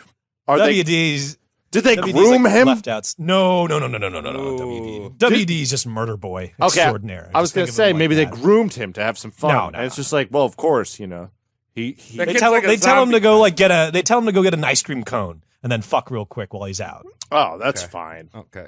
Groomed with ice cream and murder. So they having the roadside beans to lay low. They would do the license plate shuffle. I told you that. And just so you know, these are the good old golden days of the state line rule as far as law enforcement goes. Who wants to take a crack at what that means? Can I do it? Yeah, dude. Oh, so you could just commit whatever crimes you want. You could rape or murders. And then you just cross the state line and you're scot-free. Yeah, you're scot-free from the police chasing you from that state. Yeah. Well, wait, is this before the FBI or after the FBI? I think this is proto-FBI. Okay. So, yeah, there's nothing they could do. Well, staties. The only thing they can do is tell the police of the state you just went into where you're headed and what you're doing. Yeah, they're not going to do shit. They're like, nope. I don't know. I could just be not doing that. Yeah. That sounds like trouble. Yeah. That sounds like work down there. I don't want to deal with 3 crazy meth head kids and their dog, too.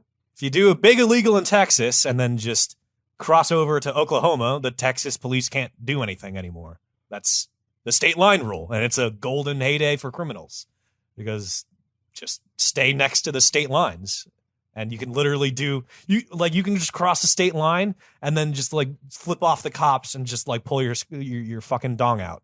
That's why we need to build a wall at every state, around every state. That would definitely help.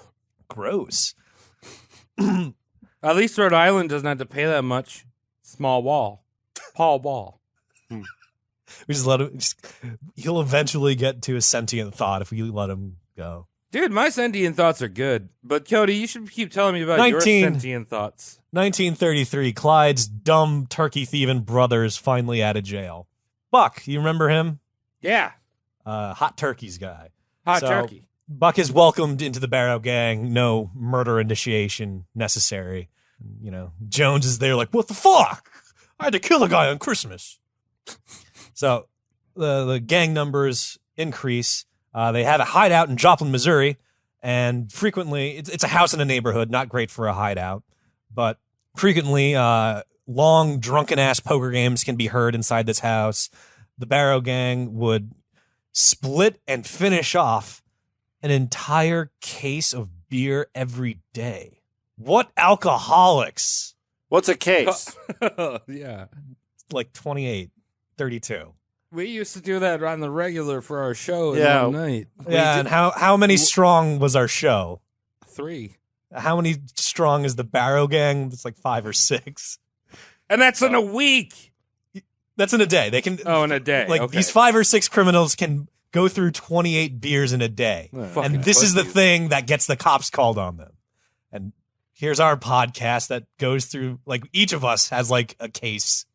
A fucking podcast. Yeah, we're We sad used and to. we're going to die soon, but it's Yeah. fine, though. So It's if we were fun. alive and in this situation, we'd have the cops called on us every day. Just like, these guys are drinking beer, like a case of beer a day, officer. And the officer would be like, well, I've got to go kill someone now. Prohibition, keep in mind. So You're not supposed to drink spicy drinks in Prohibition. That's what he means by Prohibition. That guy's got No mustard. spicy. Kill him. Yeah. So All the curry shops were shut down that year. Yeah. So again, the cops roll in thinking like, all right, we gotta talk some manners into some drunken bootleggers. But kaboom! Barrow Gang opens fire. God damn it! What? That's what they do. They don't ask the questions.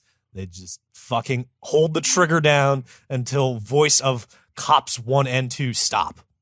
Muffled cries of cop 1 and 2 lessen. Is what the like subtitles would say.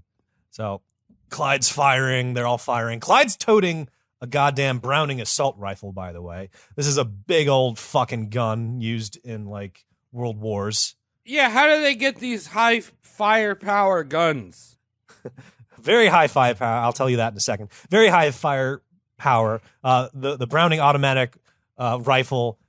Experts can't really agree whether to classify it as a heavy assault rifle or a light machine gun. That's how fucking monstrous it is. Oh, we know 20 how many, round magazine. we know how many experts there are that want to weigh in on that kind of stuff. Oh yeah, YouTube's full of them. What a bunch of annoying creeps. They got big old 20 round mags. No, I got and they 20 mound rags for you. That's gross and unsanitary. Don't worry about it. Continue. They please. slap. They slap. They slap So do hard. my mounds. And Travis, your earlier question: where did Dirt Farmer Clyde get big gun? He stole it from the Oklahoma National Guard. He just stole it from the National Guard? I guess they didn't. They kept the keys in the locker or something. Nice. Cops dumb. Cops dumb this time of like this day and age of America, Travis. I mean, nothing against our servicemen, but I feel like a lot of National Guardsmen are just very into paintball and airsoft. Well, they're pretend military. It's their practice. It's practice. They're just home. It's fine. I mean, you're just looking for a job and you want low risk, but you also want to look cool and be decorated to some degree. It's fine. So with Clyde's... Dude, you want to see how decorated my jiu-jitsu belt is? Why would you join National Guard? You could be doing jiu-jitsu. So in this chaos, Clyde mows down 3 fucking cops with his, light machine gun, heavy assault rifle bar. Cops are like, holy fuck, that sucked. What was that about? Search the hideout, toss the place upside down. And here is where some coppers find a roll of undeveloped film. And this is the roll of film that got developed and sparked the nationwide frenzy of Bonnie and Clyde. Oh, shit. The dangerous duo. Is this the one where they're like leaning up against the car and they're like... I'll flip it to you right now in the goddamn chat, motherfucker. Shut up. I think they're basically like the first TikTokers, which I just recently joined. There we go. TikTok.com, TravisLee.com. You can tell these kids are just being kids right now. Oh, look at them. They're smooching on a lips. They're very smooching. Cool. They're kids. They're loving it. They're doing the whole swooning in the arms thing. And here's the most interesting one that kicks off the Bonnie and Clyde frenzy. So this third photo is it's Bonnie, foot up on the car. It's fucking right hot. hand, fucking hot. Right hand on a revolver. Magnum looks like. And in her teeth is a huge stonking cigar she's chomping on. Very not ladylike of the time for a girl to be chomping on a cigar. So this was the hang up, the mind splinter that had the world fall in love with Bonnie and Clyde. It's not necessarily Clyde. It's just, whoa, there's this femme fatale cigar smoking, like Magnum toting, like Xena princess warrior out there. Well, let's be honest here. I mean, when you think about Bonnie and Clyde, you're thinking about Bonnie. Because Clyde looks like he is earnest, like Jim Varney or whatever. Yeah, well, probably not, but I guess so. He doesn't look cool. Bonnie looks fucking cool. No, And he's that scraggly, like goth stagehand crew kid from high school. You know what I mean? I think this guy looks for fucking bubble gum underneath benches and eats it. So one of the first things the cops noticed about these pictures is you can see there's a bunch of them that are full frame. You can see the heads and toes of both people. Now, if you're a gambling man, how tall do you think these people are? 4'6", both of them. Both of them 4. Even though one of them's clearly taller than the other one. Yeah, well, according to Tom, they're both 4'6". She's standing downhill. Oh, okay. And Travis, how they're munchkins. How tall? She looks really fucking small on that grill. And then you can see the picture of them standing next to each other. He's not that much bigger. I'm thinking that he's like 5'2". Clyde is 5'4" and Bonnie is 4'11". So we got small people out here committing big crimes. Judy Garland height. 4'11".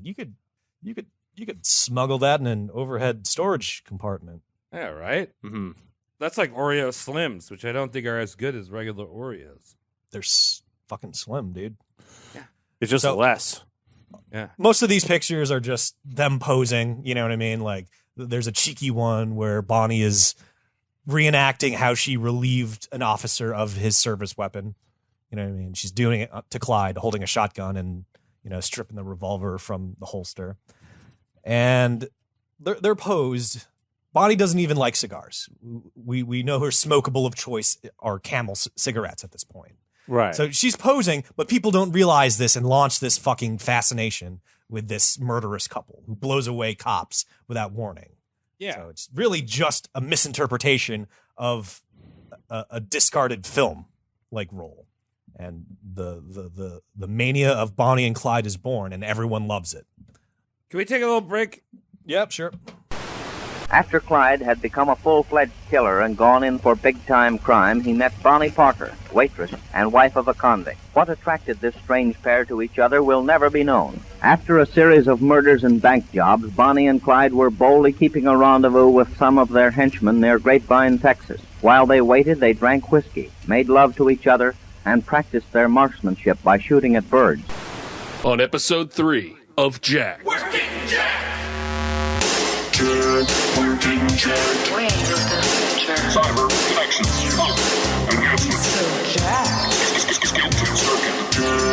We're about to walk into something that doesn't make any sense to me.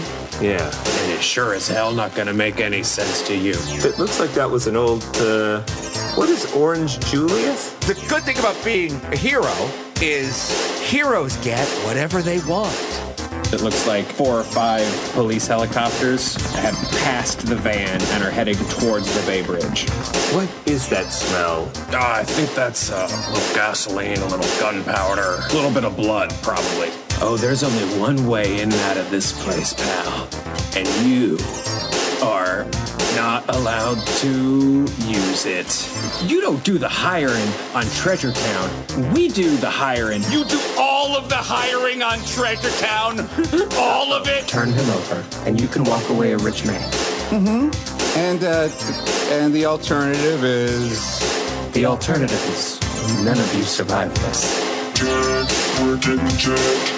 Attitude is everything. Real time processing power, and you're bigger. Sensation upgrade. Jacked, a cyberpunk RPG podcast. Listen to episode 3 at patreon.com/Asterios. The inevitable end. Retribution. Here is Clyde Barrow and Bonnie Parker, who died as they lived. So it's June 10th, 1933, and the idiot Clyde is driving around Bonnie through Willington, Texas. And Clyde thinks it's perfectly reasonable to ignore a bridge out warning sign. Just like, what? What does that mean? Bridge out? Bridge is always out. I almost did that the other day. I was driving around. Apparently, there's been some flooding outside of Portland. Oh. And I drove through a sign that said high waters. You drove through the sign. Yeah, I drove right through it. And Hi, hello, waters. My girlfriend was like, "Oh, you should probably turn around." Because I don't know if you know how to read, but that says high waters. And you're just like, honey, I'm not asking for directions. No, I turned around before my car went underwater. Dude, hearing your exhaust go blah, blah, blah, blah, blah is one of the fucking scariest things. That usually always happened in front of like Hail Site 110 when it rained in Huntington. Oh yeah. Constant The river. flooding. Dude, it's just scary. It's just like, I don't remember taping a fucking like kettle and kazoo to my tailpipe. What's that sound? Anyway, idiot Clyde blows through the bridge out warning sign, does a sick flip into the ravine, and eventually douses his girlfriend in battery acid because he's a dumbass. Dude, was it a gainer flip?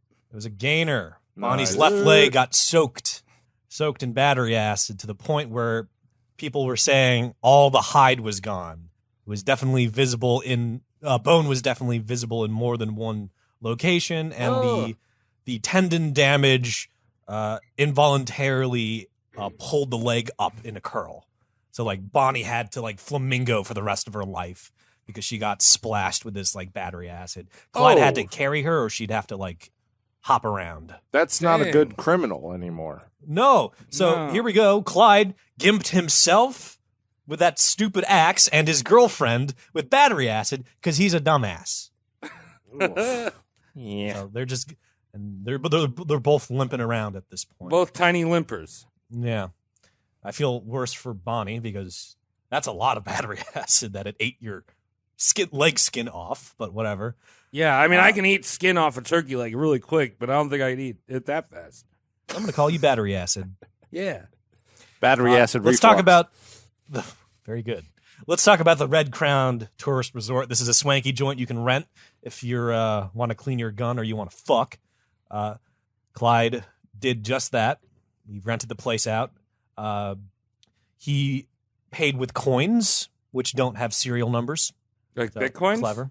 Nice. Like fucking Doge. $4, whatever. Okay. Yeah, and back then Doge. it was like $3 a night. So The that gang wasn't did the like weird- dumping a wheelbarrow full of pennies on the desk. Yes, it was. It wasn't that. Like you could give them like 6 full dollar coins and probably have change in that transaction. Innkeeper, here's your pay. Sir, it's 2021. That can't ever be right, and you know damn well we only take credit cards. And I'll have to ask you to close your rope now. I got scammed at a hotel one time because they asked me to do the old school credit card thing where they take the chunk. Yeah, chunk. And then somebody up in upstate New York bought a jet ski the next week. I'm like, I did not buy a jet ski. Are you sure? I think so. So the Barrel Gangers doing 3 weird things that eventually got the cops called on them. One, they were paying for their lodging and refreshment with coin instead of bills or any other credit line. The second thing they're doing is they're fly papering up the windows. That might be suspicious. You got a lot of flies in there, lady. Just all fly paper, makeshift with like newspaper and glue, but the real reason was to keep prying eyes out. And the suspicious straw that broke the camel's back is actually your boy Clyde Barrow parking gangster style in the garage. Is that like when they hold their guns wrong? No, that's just backing into a spot. See, back in the day, you only needed to be somewhere if you were a villain. So only a villain would park ass backwards into a parking spot. Wait, you're So saying when people Bonnie saw Clyde that, got caught for parking backwards in a spot? it was considered gangster fucking tendency to park backwards in a spot this day and age. I always feel like that's totally unnecessary. People that are just doing that are showing off. Nowadays, yeah. Yeah. It's just like, okay, yeah. Maybe you need to get out of here, and maybe the 40 seconds it takes to reorient your car after nosing in means something to you. But usually it doesn't. But I guess back in these days, like Clyde was like, I'm not drinking and I'm always backing into spots so we can fucking pull the stakes out mad quick. But this like apparently criminal tendency got him caught again. Right. So like mad quick is like 35 miles per hour. Back in the day, yeah. Yeah. Like you get a cheetah that could run faster in your car. An actual Jaguar. Yeah. Was faster than the Jaguar. So maybe Bonnie and Clyde with her gimpy acid leg and his gimpy foot. There's two good feet between the both of them. Yeah, they should have just rented some Jaguars and put saddles on them. What? I don't know. I just felt like moving closer to the mic. I felt like stopping talking there. Yeah. No, it's important. It's These 2 American icons on Jaguars riding into I the honestly think sunset. Zwick has a plug-in that just kills the dead air. So you might not have heard that, but there's a what would you call that? A good 28 minutes of silence there, Tom. Yeah, no, I'm my eyes. I haven't been blinking them because they're so glazed over. Some might call it astonishment. Tom, would you like to try my brand? I like your brand, and also I know it's not for me at the same time. What does that mean? Nothing. Looks so natural. Everyone can tell that's a real boner he has. I'm gonna go out into a forest and park my car backwards, and someone's gonna go, "Hey, what are you doing?" And I'm gonna go, "I'm a criminal," and shoot him in the throat. And this will be on TikTok. All right, Cody, so good. they're wearing their hats backwards like real gangster units. South Bill, yeah. Cool. So cops got called on them because they do a weird parking job that the day and age people aren't used to. Cops come rolling around. Of course, the Barrel Gang just picks up guns and starts holding triggers. And again, this is another this is another realm where the Browning automatic rifle shines, because the cops have the good old American-made Thompson machine guns, and those things fucking fire. Those things hurt. But Clyde with his one bar holds off all these cops that have these Thompson submachine guns just because it's that much of a fucking cannon. Well, you've got a submachine gun and a light machine gun. Yes, bigger bullet. Yeah. Hurt better. So cops show up. Clyde holds them off with the bar. They make a break for it in their escape vehicle. Buck is with them, the brother. He takes one to the fucking face from a submachine gun. How's he doing? He had exposed skull, exposed brain, was semi-conscious, could talk, and could eat. But not good at running straight, apparently. Oh, yeah. I'll do it. So he has a sushi face. You could see where the tuna is sticking out, and it's got a ring of white rice. There's some tuna hanging out of, Buck's head. Yeah, and he's fine. It's pretty much that Pulp Fiction scene where they blow away what's his name, Marvin, but Marvin doesn't die all the way, and the entire car's like, Jesus Christ, what do we put it back in him? Like, can we pull over? Why are we gonna pull over? There's cops behind us. Apparently, that was always the atmosphere of like the Model T the Barrow Gang like was using, just like shut up and pull over. So like they can't decide whether to pull him over, bring him to a hospital. Clyde has the great idea, just like, let's stop at an abandoned theme park. That'd be a great setting to address my brother's head wound. Let's assess the situation in an abandoned theme park. And the abandoned theme park was called Dexfield. And you know what? If we can't fix him up right, we'll just, leave him on the stage next to some of the animatronics. And people will just think he's one of those bobblehead bears, just like ready to play that banjo. One's broken and stinky. Yeah. Well, I'm just saying, if any of you guys are hurt, I'm bringing you to the nearest carnival, and I'm putting you on the Gravitron so your organs can go inside your body quicker. Cool.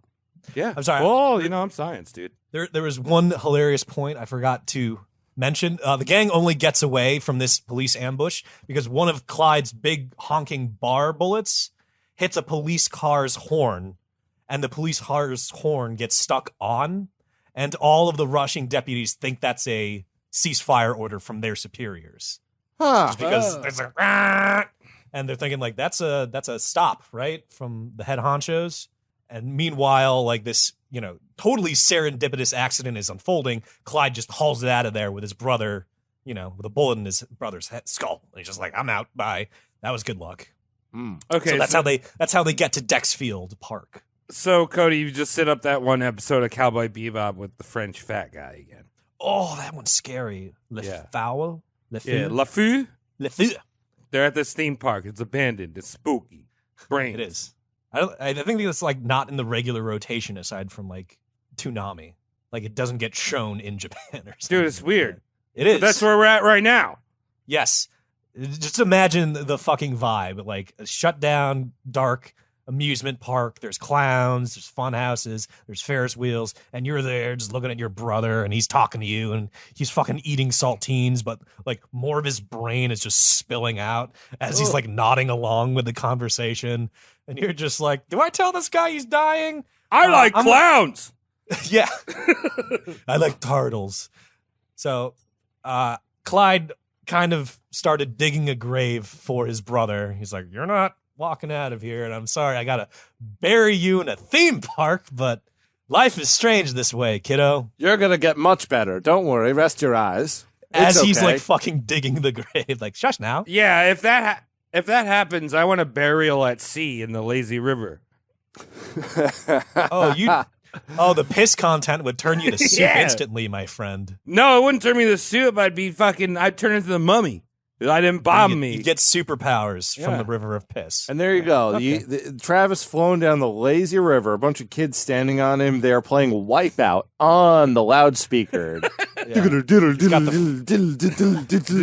Travis's open-ass eyes staring face down in the water. Most scary thing you've ever seen in your life. A Band-Aid slithers into his mouth. Smells like burning pretzels. You guys want to get pretzels? The kids are holding later? the kids are holding marshmallows over Travis's bubbling corpse. Of course, yeah, it sounds he's like on fire and in the water at the same time. This is what dreams are made of. Yeah. America. The locals around Dexfield Park hear all the gunfire and they're like, "Holy shit, what's going on?" They can actually follow the tire tracks and blood trail back to the Barrow Gang. The Barrow Gang, excuse me. I only just recently nailed down how to pronounce that. So they're like, oh shit, it's the infamous Barrow Gang, Bonnie and Clyde. Let's be a mob and lynch them. So about 100 locals get up and they circle Bonnie and Clyde. Clyde's just like digging a hole, freaking out, like, oh, this is going to get bad. Bonnie's just like, I guess, putting her finger in the hole to apply pressure. And suddenly Buck is speaking Taiwanese. Like, whoa, that's weird. And Bonnie and Clyde are just like, we're gonna get lynched. And the cops show up because there's so much commotion with all these onlookers, and the mob is 100 triple digits. Why are people so pissed off about them? They're just having a good time. The theme park. It's true. They're definitely having a good time. They drink beer in park gangster style. Right. Oh, they're one of those G units. I believe everyone was very upset with trespassing back in the day. You are And theme trespassing. parks. The water And theme slide's park. closed. You two aren't tall enough to ride these rides. I think back in the day, trespassing was more just, I'm angry, I can't do what you're doing. Yeah. I want to ride fuck the you. water Fuck you slide. for having property. You're having fun. I'm out here like kind of cleaning a rock. I'm out here making eggs over hard. All the eggs come out hard here. We're trying to soften them up. Yeah. Smack them around a little bit. Teach them who's boss. So these boys are going to get lynched. They're going to get lynched. So Bonnie and Clyde are just like, fuck it. This guy's brother dearest is dead anyway. Look at him. You know what I mean? It's like looking down a burrito with his fucking head wound. And they're just like, hoof it. And Bonnie and Clyde, even though they're gimps and have a very small gait because they're tiny people, get away on foot from, the crowd, and the police have showed up at this time. I have to say, that's a bad lynch mob. It's a terrible lynch mob. Well, the lynch mob was distracted with something, and it's the fact that Buck was able to understand what was going on and got up and started running with Bonnie and Clyde as well. Oh. But because of the whole head wound, he's kind of swerving a little bit. Oh, God. And not making a great amount of progress, so that stops the mob. Hey, and Buck, the cops divert, go back to the hole. Yeah, Take your own hole, sir. Yeah, the cops see I'm Buck. picturing who's the character in what's that? Apex Legends, the guy played by Nolan North, who's like makes a duplicate. Oh, Mirage. Mirage, yeah. So he just sends out a Mirage, and it's his brother who's like, I got brains in my head. Careful. Kind of out there. Now, I don't know this show. I don't know if a lot of our listeners do, but maybe It's a video game. I don't know this movie game, but perhaps they might know the classic film Weekend at Bernie's. Yes. So somewhere between there and Chester Cheeto. Yeah. Mm-hmm. Dear God. Oh, So, jeez. Buck is on his feet trying to run away, but he's like going in circles. The mob's confused. They stop. They're like, whoa, this guy's got a head wound. And is like, doing really small track laps, burning his own donuts into the grass. And the cops are so weirded out, they just shoot him in the back. Nick? And he lives that. Buck. Yeah. The guy that's running around in circles with blood coming out of his head. They The just cops shoot are him? just like, yeah, they just shoot him in the back because they were that confused. I don't It's like- understand this. Let's just shoot him. That sounds Yeah. like cops today. Yeah, they're like, he's technically running away, I guess. Shoot him.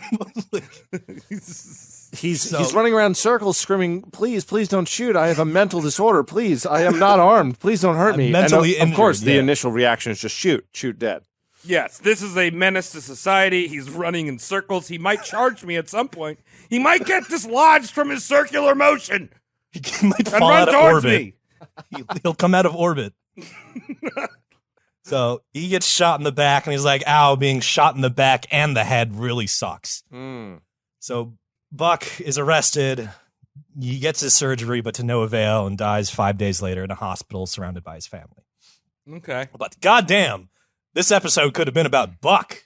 Yeah. Turkey thieving, like shot in the face, almost buried in the theme park, like donut spinning motherfucker. First he was a turkey, and then he died cosplaying as a turkey. Yes. Yes. One of my favorite at the cosplay event. The American turkey. Yeah. Oh, there's a woman with large breasts playing as one of my favorite anime girls. Nope. It's the American turkey that takes the show. Always happens every year. Every fucking year. Move aside, Laura Croft. Gravy, the turkey is coming. So Clyde's brother is dead. Very sad times. The gang takes some time off to go, spend with their families. Apparently that's a cool thing to do if you're a criminal, just checking in on your folks every now and then. And this gang did that. Hey, Mom, I'm still a piece of shit. How you doing?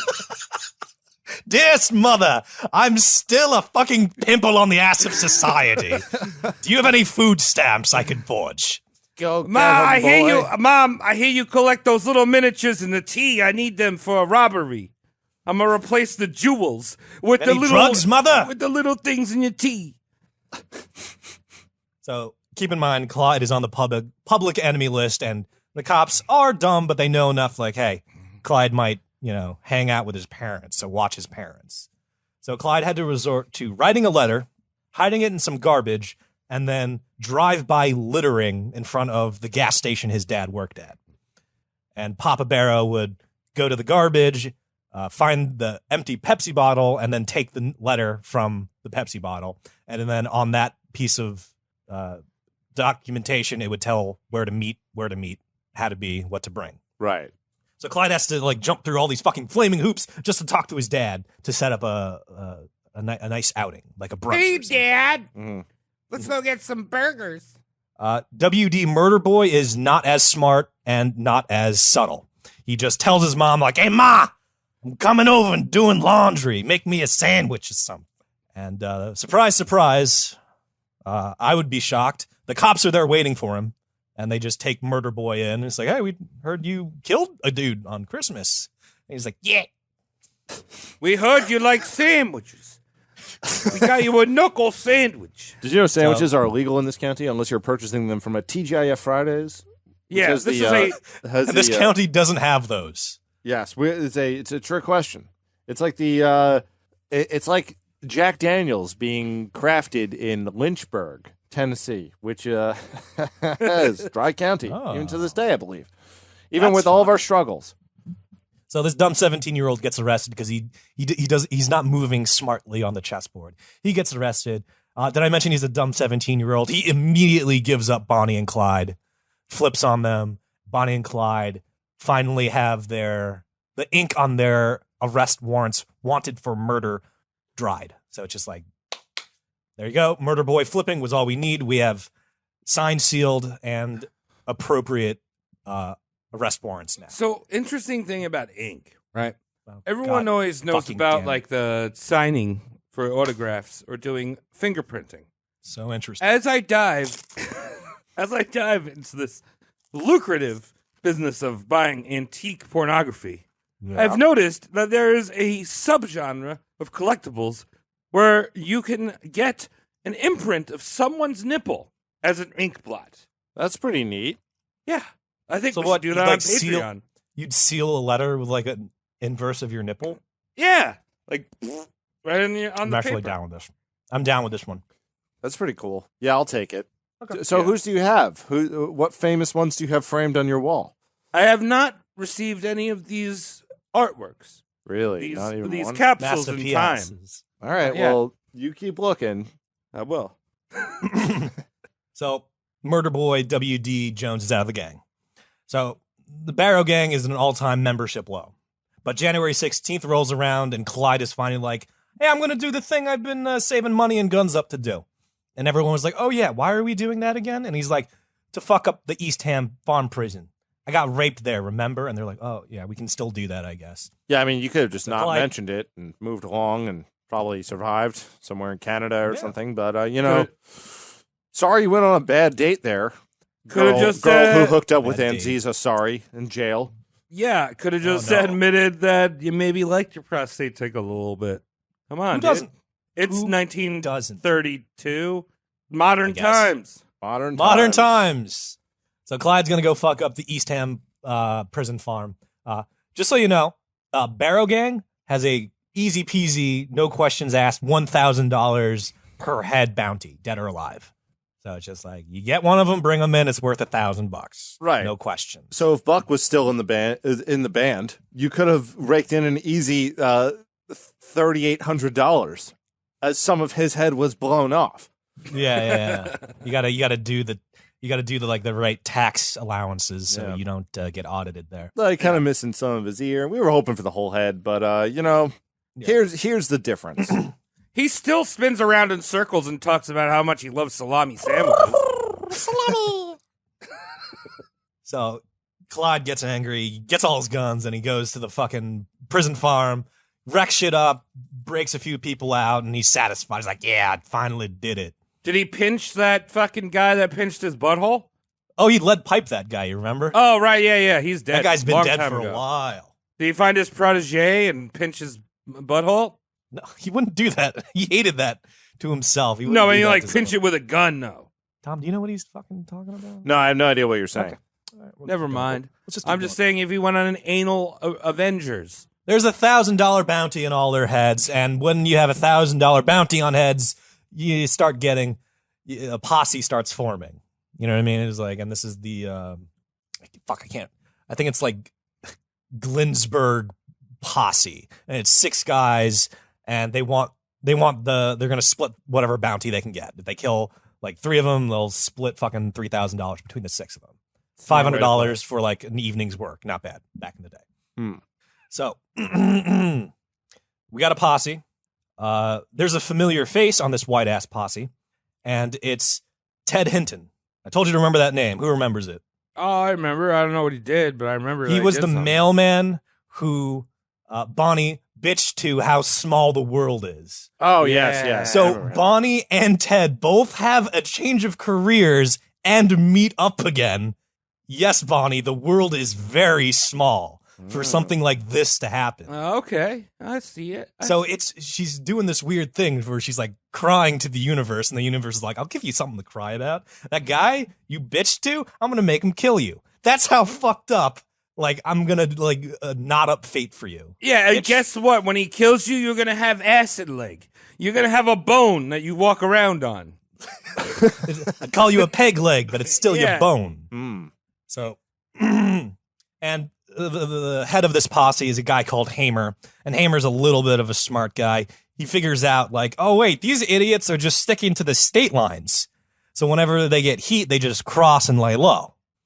So he narrowed the search grid to, like, oh, just keep an eye on, like, the straight and narrow highways that go through the bush, like, that go through the back ways that are near the straight lines, and we'll eventually find these guys. And goddamn it, Hamer was correct. He So was a they're smart still boy. they're still like hidden gas stations and shit, right? Like, They're hitting gas station, grocery store, feed store, general stores. Just and it's nothing big. There was 1 or 2 like low key fucking banks, but this was all mom and pop shit. You call him an asshole for doing it. It's just like he's not sticking it to the man, like Ned Kelly or any of our Robin Hood types of the past. They're just like, fuck this bed and breakfast, with my machine gun, So, May 23rd, 1934, the posse camped out for a day in the bushes, just in one of their, like, hot spots where they would think Bonnie and Clyde would be whistling by. Very hip, tiny house. Very hip. Very hip. Just before this posse calls it a day, they hear a very unmistakable sound, a V8 roaring in the distance. And they look at each other and like, well, we know who drives a fucking V8. Lock and load, boys. So they get ready. By the way, 6 of them. They each have automatic rifles, shotguns, and backup revolvers. All 6 of them have that set up. What could go wrong? Nothing. Do this one time on Airsoft. So shut up. Go ahead, and you can probably see where this is going, but ask me the question. Cody, why does my penis burn when I pee? I asked you a question. You're not going to tell me. Here, let me do you a favor. Let me do you a favor, Cody. So Travis, just to answer your question quickly, you got AIDS. Now, Cody, how do these idiots die? As the Ford approached, all 6 men unloaded first their automatic rifles, and then when those were dry, they transitioned to the shotgun. And they emptied all their shotguns, and then this caused the car to flip into a ditch. And then, just to be extra safe, they all took out their backup revolvers and shot the car at 6x6, 36 more times. It's pretty cool. Cool. This is no warrant needed days, no questions asked. The Barrows don't ask questions; they pull the trigger. We're doing the same fucking thing to the Barrows. Right, but they're not trying to hit a person target. They're just dumping into this car. They're dumping into the car, even though they can see both people are bloodied in the car. Both people being Bonnie and Clyde are bloodied in the car. Bonnie started to scream and was suddenly cut off after a shot went to the car. And they're like, did we get her? I don't know. Pull out the revolvers. Right. So this is before the expression that people say so often, shoot first, ask questions later. At this time, Yes. it was just shoot first and shoot second. And shoot more until gun go click. Right. There was never really a punctuation to this experience of that phrase. Yeah. Cody, Shoot first, shoot second, then go to the library and ask how many books can I take out from the library. So Travis, 150 bullet holes were in that goddamn Model T. Dang. 17 were in Clyde, 26 were in fucking Bonnie. So that's a lot of lead. That's a lot of lead, and that's more lead than a OnlyFans girl receives in her anus. That's more lead than 3 Led Zeppelin cover bands sharing the stage on a one-night performance at the Paramount in Huntington. Yeah. So we have this freaky small world coincidence where, like, the guy, Bonnie, was just like, it's a small world, right? And he's like, yes. Blows her the fuck away in a hail of gunfire. Ted Hinton. This actually isn't the only weird thing like this in Bonnie's life.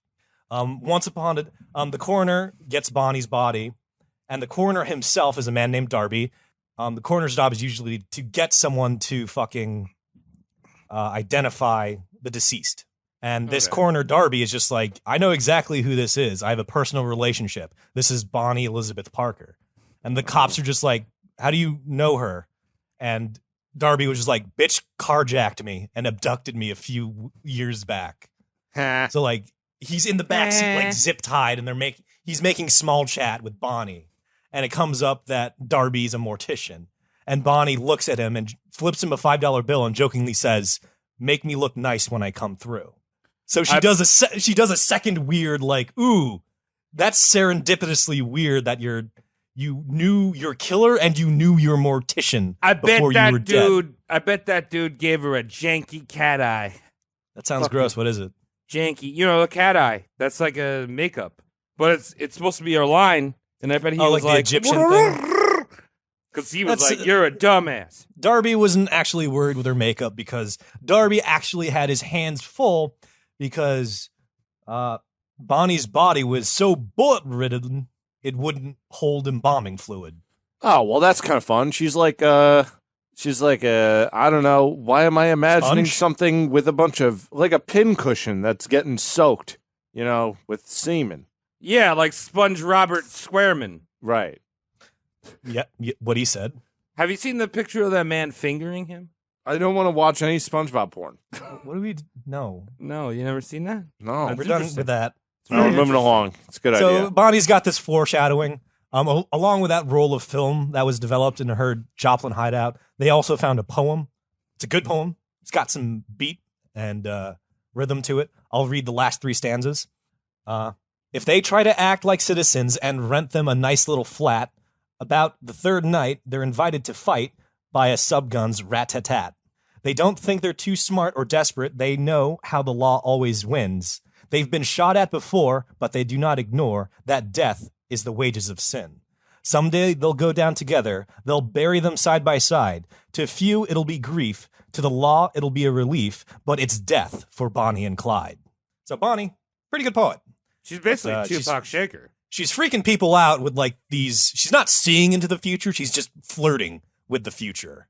Because she's, like, talking with the guy that kills her. She's talking with the Darby, the embalming guy. And she's, foreshadowing her, demise. I would make her an original gangster. Yeah, you would make her that? You would dub her? You are I would dub has the authority on what is the gangster type? Yeah, give her an N-word pass while you're at it. I would make her one of the original gangsters. An OG. So the commotion that Bonnie and Clyde were slain made its gossip circuit. The small town the bodies were transported to exploded with tourism. The frenzy of tourists was 5 times of that of the usual population of the town.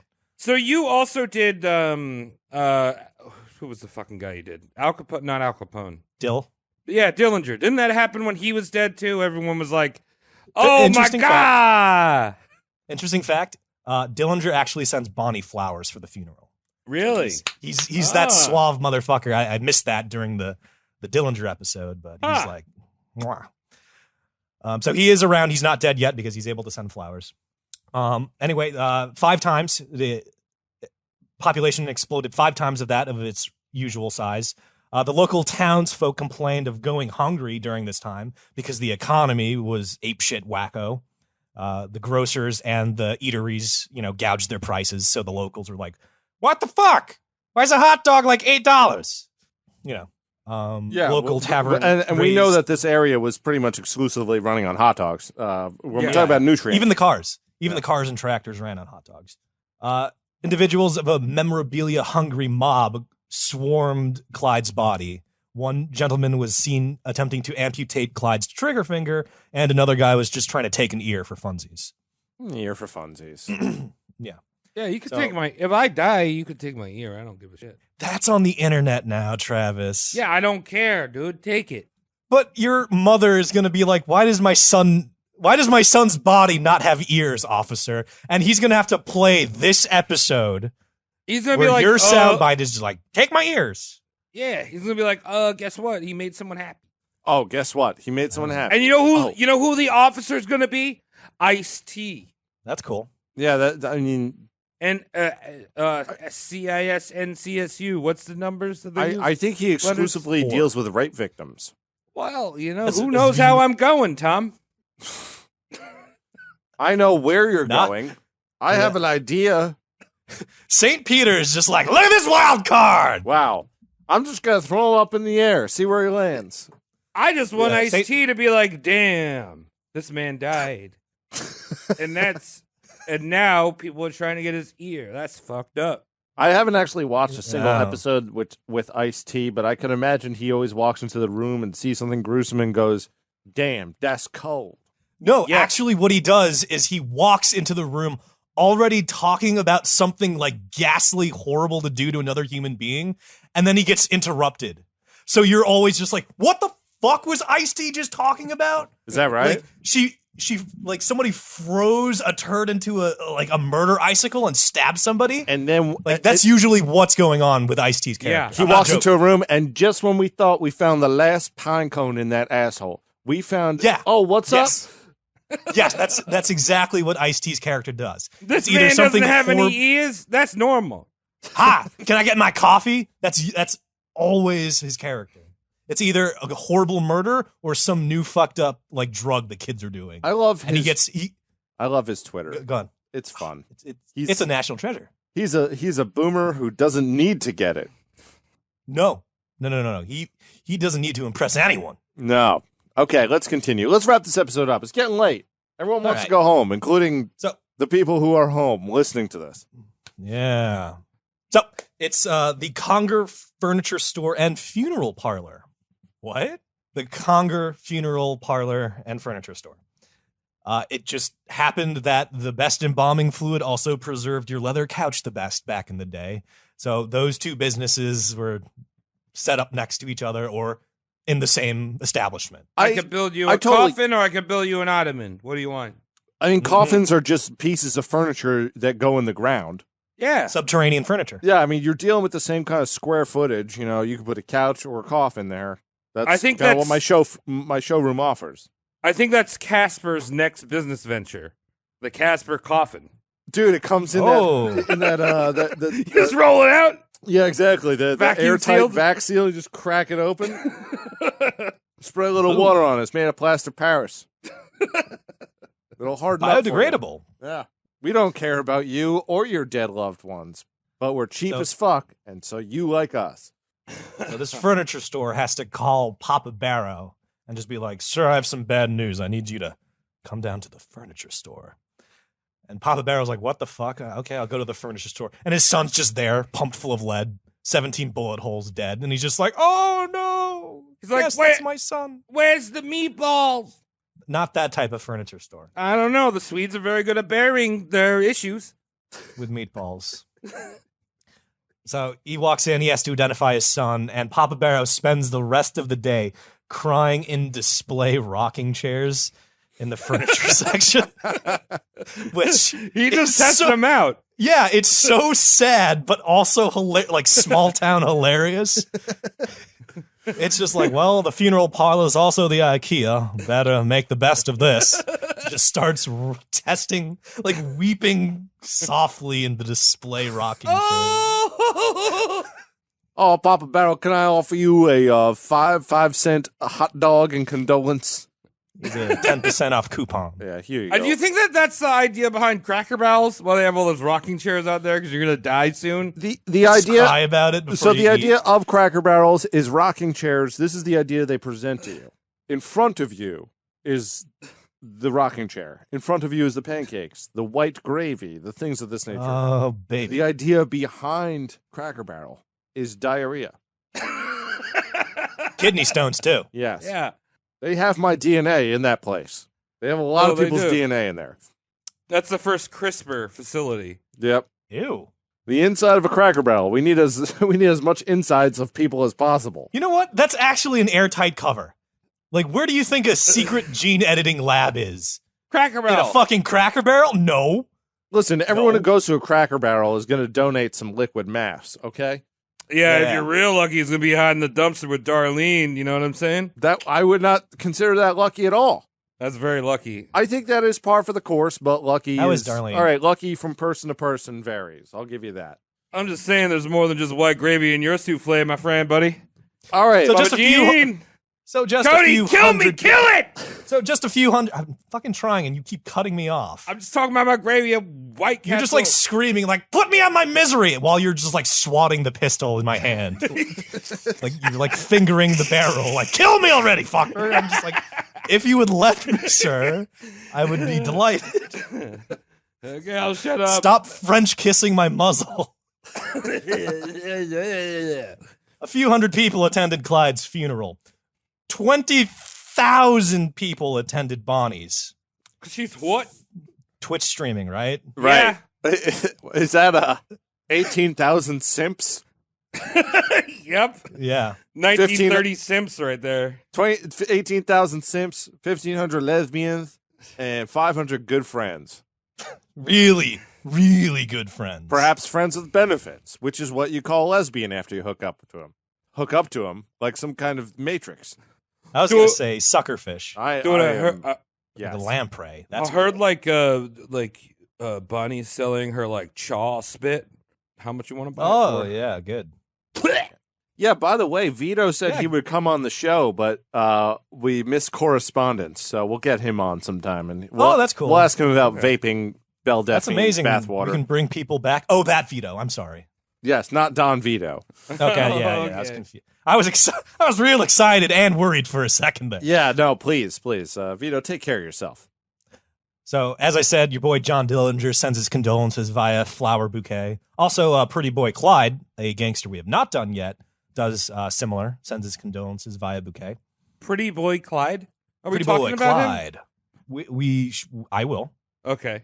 I will. Not Bonnie and Clyde. There's a different Clyde. Pretty boy Clyde. Okay. Yeah. So here's an interesting, weird loophole fact of the South. The posse, this is Louisiana, by the way, where all this goes down. The posse that gunned down Bonnie and Clyde, there wasn't enough Skrilla to fulfill their bounty. So they're just like, there's 1,000 bounties. We killed both of them. Give us $2,000. And the local authorities were just like, it's fucking Louisiana and the Great Depression. And it's like the posse was just like, this sucks. We killed people for no reason. And the weird ruling in the law is if lawmen who were promised a bounty cannot get paid that bounty, those lawmen get their free pickings of the evidence. Oh, all right, does that sell weird shit?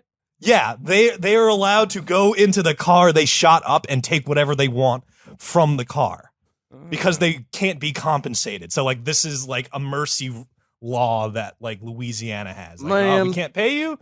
Take some of the evidence locker with you, please. I found this $1,000 in there, but it got a bullet hole in it. Dying. Shit. Dang. So your boy Hamer, the leader of the posse, took the all of the guns in the trunk. He also helped himself to Clyde's fishing and tackle box. And apparently Clyde was a little bit of a musician because Hamer also took a saxophone from the car. Yeah, we got a Bill Clinton stealing things. Nice. Also, some unnamed unscrupulous fucking posse member helped himself to Bonnie's unmentionables, like some kind of sick fuck. Well, I can't imagine why he wouldn't. I mean, Why does he need that? What's going on? If you have 20,000 people showing up to her funeral and you're the only person in Louisiana with their panties, you might have some eBay in your future. I mean, I'm also thinking, what do those panties smell like? Because that leg that has gangrene, is probably leg. floating upwards up her skirt or whatever, Gravity, to the panty line.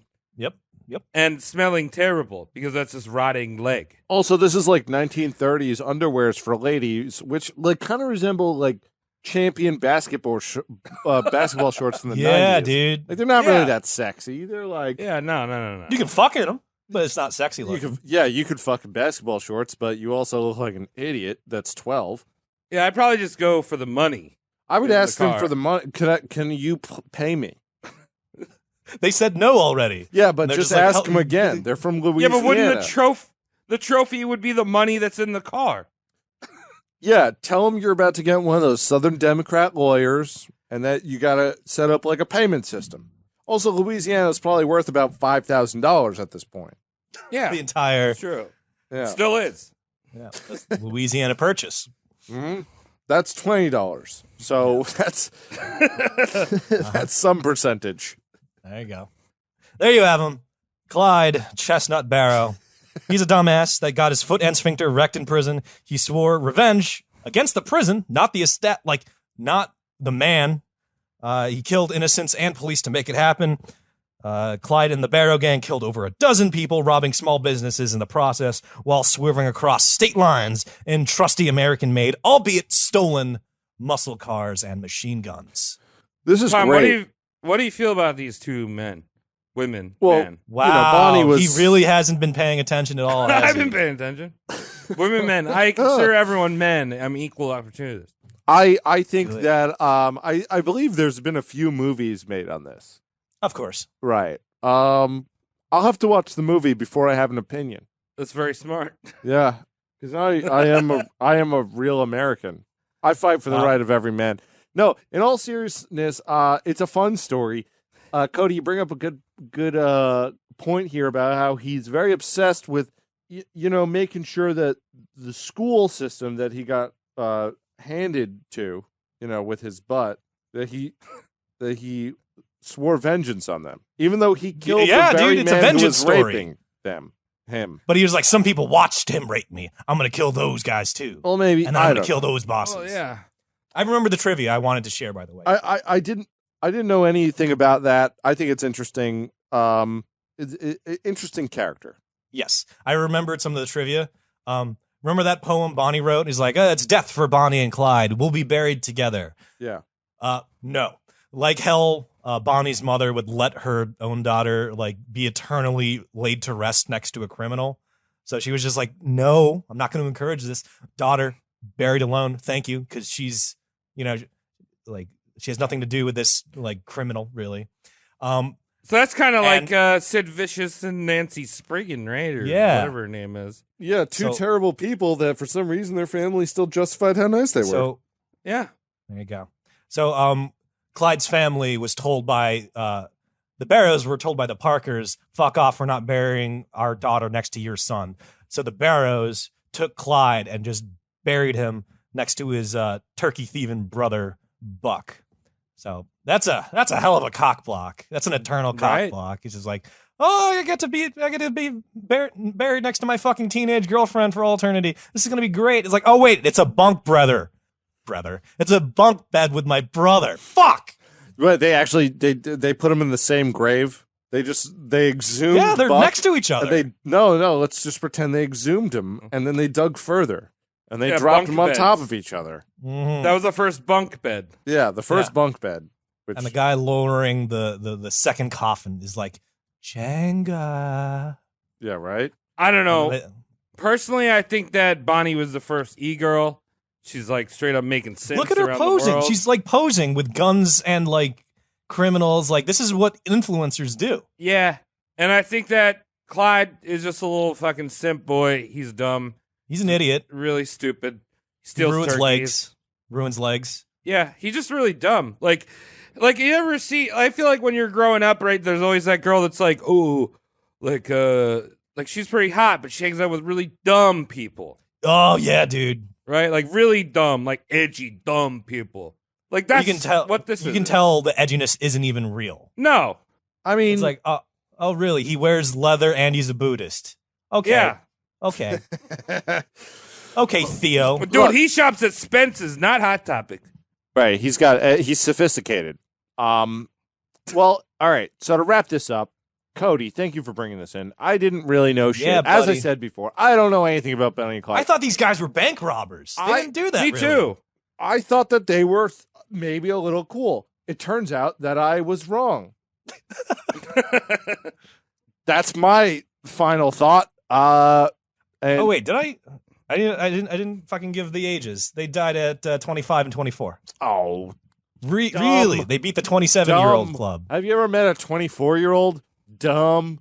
Have you ever met a dead one? Even stupider. Stupid. Yeah. As dumb as rocks. Maybe broccoli. Maybe as dumb as why the fuck would you do this? Or whatever that show was that Tom started with.